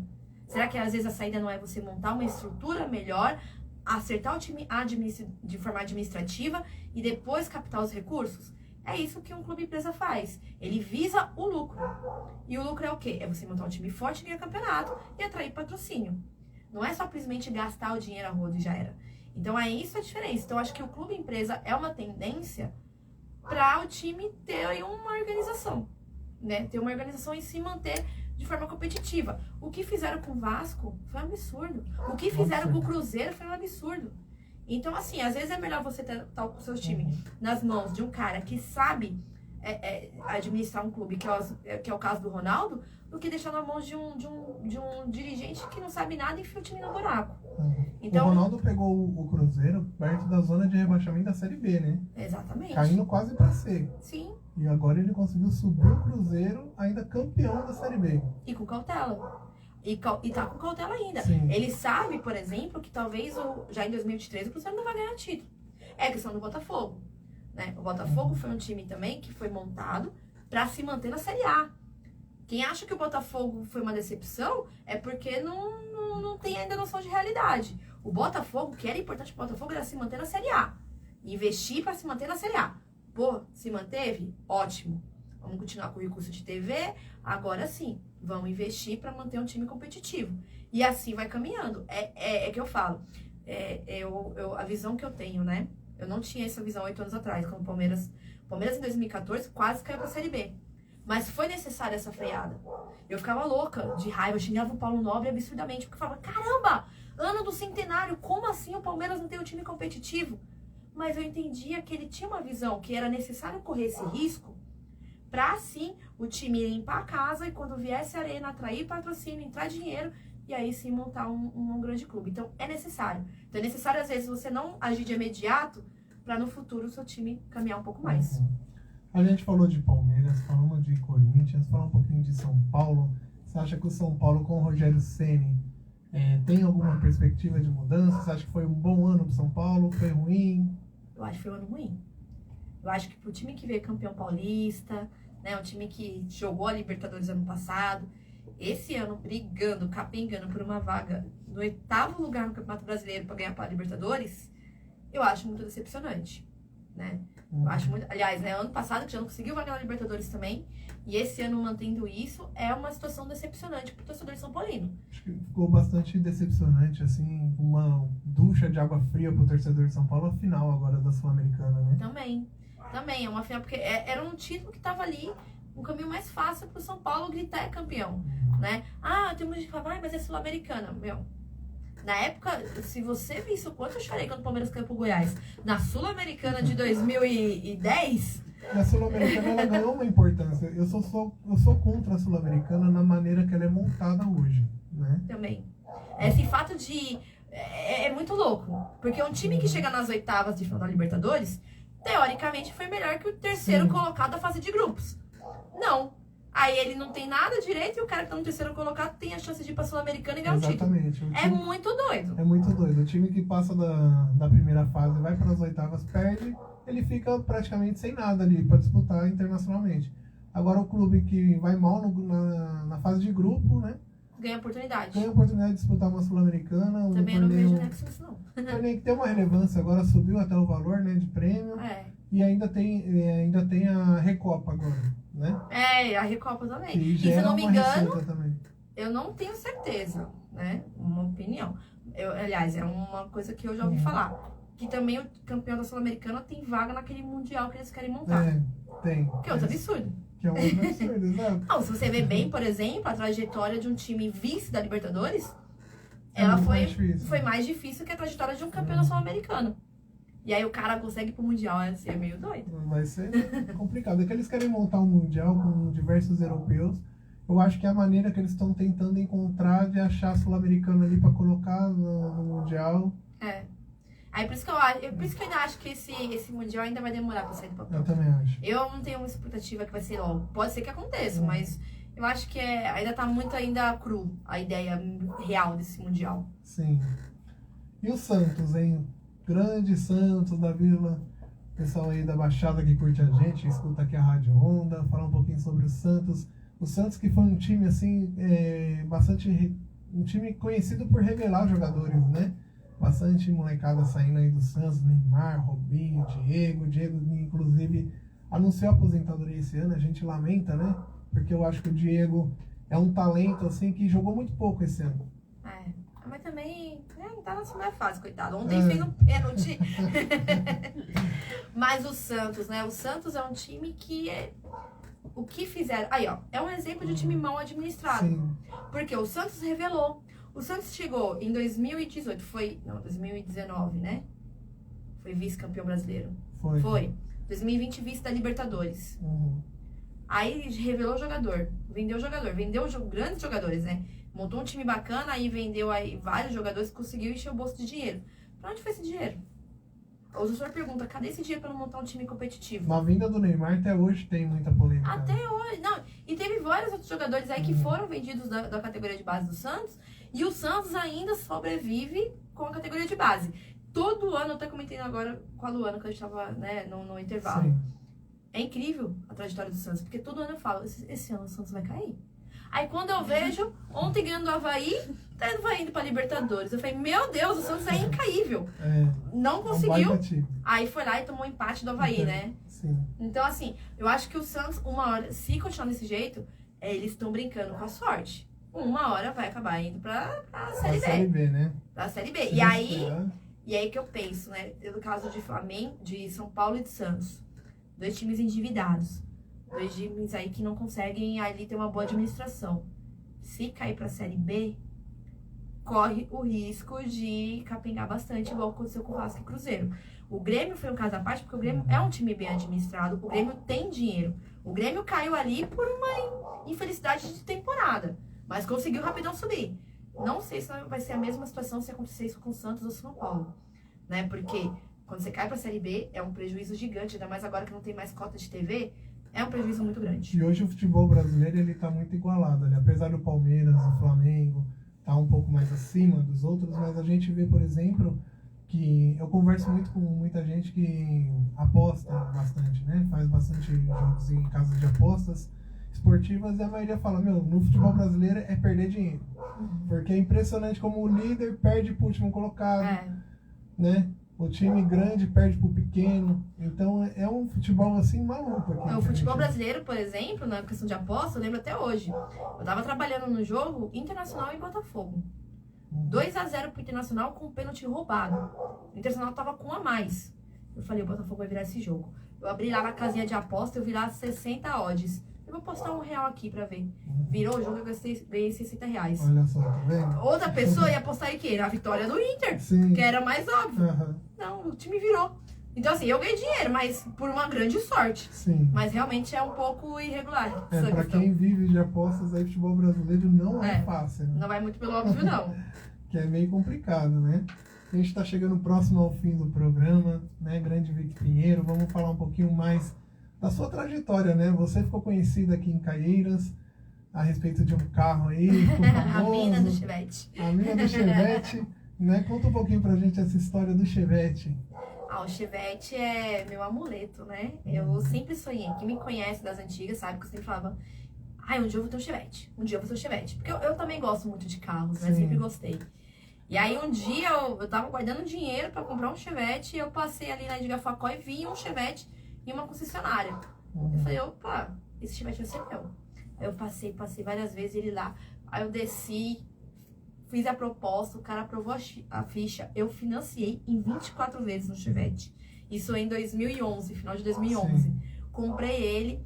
E aí eu fui editando ele conforme o meu jeito. Eu rebaixei, coloquei roda, mudei de roda, coloquei filme, tirei filme, reformei por dentro. A galera quer conhecer o Chevette da Vicky Pinheiro, vai lá no Instagram da Vicky, vocês vão ver que carro charmoso, vale a pena, hein? E ele me acompanhou. E ó, é louco o Chevette, porque assim, toda final do Palmeiras que eu assisto com ele, o Palmeiras vence. É amuleto. Virou É amuleto. Alô, Ó, torcida do Palmeiras, É. ó.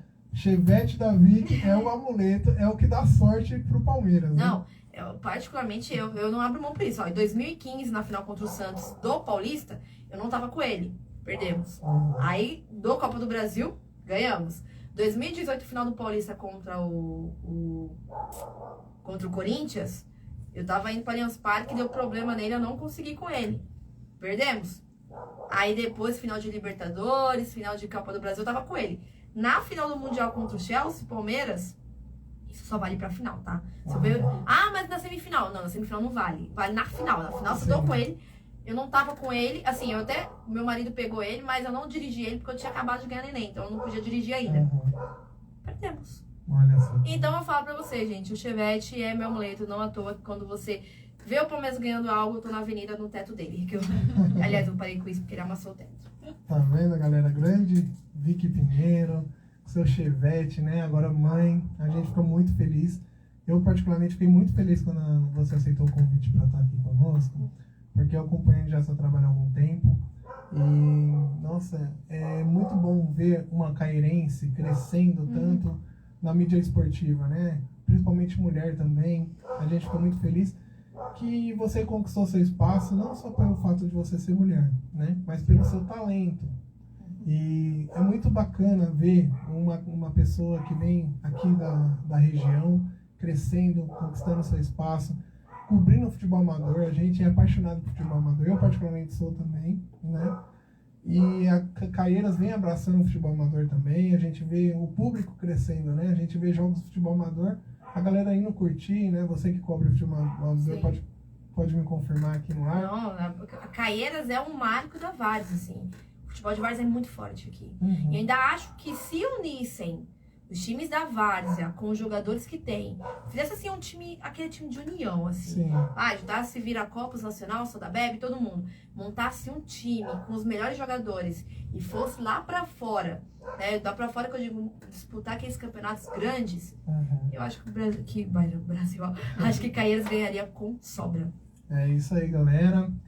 Grande Vicky Pinheiro aqui na nossa rádio Onda Caieiras.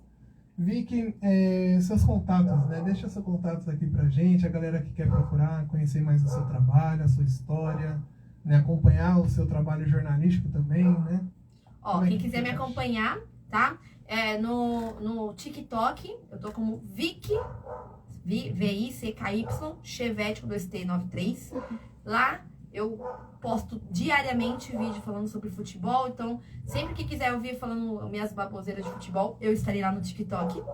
Também tem Vicky Pinheiro 93 no Instagram. Não é com tanta frequência igual no TikTok, mas também sempre estou postando ali minhas resenhas de futebol, meus vídeos e tudo mais. E o Facebook, que eu já não tenho tanta frequência. Eu posto todas as baboseiras também, mas é Vicky Pinheiro. Então quem quiser, acompanha lá, manda um salve e tamo junto. É isso aí, galera. Lembrando que a gente vai deixar as redes sociais da Vicky Pinheiro no final da nossa live, tá bom? A nossa live, quem perdeu aí no ao vivo, vai estar no Instagram, no meu Instagram pessoal, DJFlávioSP, no Instagram da rádio também, tá bom? No Facebook. E a gente também vai estar no Spotify, hein? A galera aí que curte o Spotify, né? De repente está na faculdade, está no trabalho, está no carro dirigindo, não pode estar acompanhando aqui. Entra lá no Spotify, vem Onda Podcast, vai estar lá a entrevista aqui na íntegra com o Vicky Pinheiro aqui na nossa rádio Onda Caieiras. Vicky, muito obrigado pela sua presença, pela sua participação. Saiba que o programa Vem Onda Podcast está sempre de portas abertas para você, tá bom? No que você precisar, pode contar com a gente. A gente agradece demais a sua presença. Foi uma entrevista muito bacana. E é isso, a gente fica muito feliz de tê-la aqui conosco. A gente agradece a sua participação, né? Sempre é muito bom ter pessoas assim como você aqui conosco, né? Engrandece bastante a nossa programação aqui na Rádio Onda. Bom, eu que agradeço aí o convite, viu, Flávio, viu, a Lu, um prazer rever aí uma amiga de longa data. Obrigada a todo mundo aí que acompanhou aí essa história, esse bate-papo. Também, sempre que precisar, que quiser, me chama que eu tô aqui, que vocês já sabem, né? Percebe que eu falo bem pouco. Não, com certeza vamos chamar, se vão ter Copa do Mundo aí já chegando, né? Precisando chamar e dar um grito. E é isso, eu que agradeço. Muito obrigada aí pelo espaço, pelo bate-papo bacana. E aguardo aí mais oportunidades assim como essa. Eu que agradeço. Muito obrigado, Vicky Pinheiro. É isso, galera. Vamos chegando ao fim do Vem Onda Podcast.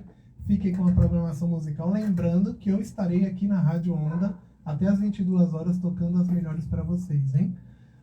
E é isso. Vamos curtir, galera. Vicky Pinheiro foi a entrevista aqui no Vem Onda Podcast de hoje. Lembrando que semana que vem, próxima segunda-feira, Janaína Souza, cantora Janaína Souza, melhor do sertanejo, vai estar aqui com a gente ao vivo aqui nos estúdios da Rádio Onda Caieiras. Uma entrevista imperdível, muita música ao vivo, hein? E vamos curtir, galera. Vamos de desenrola dos meus amigos, os havaianos, que inclusive eles acompanham a rádio aqui, né? Vamos ver se a gente consegue trazer os havaianos aqui pra vocês, hein? Vamos lá, galera! Eu vi que... Ai, obrigada aí. Salva aí. Valeu, galera. Tamo junto.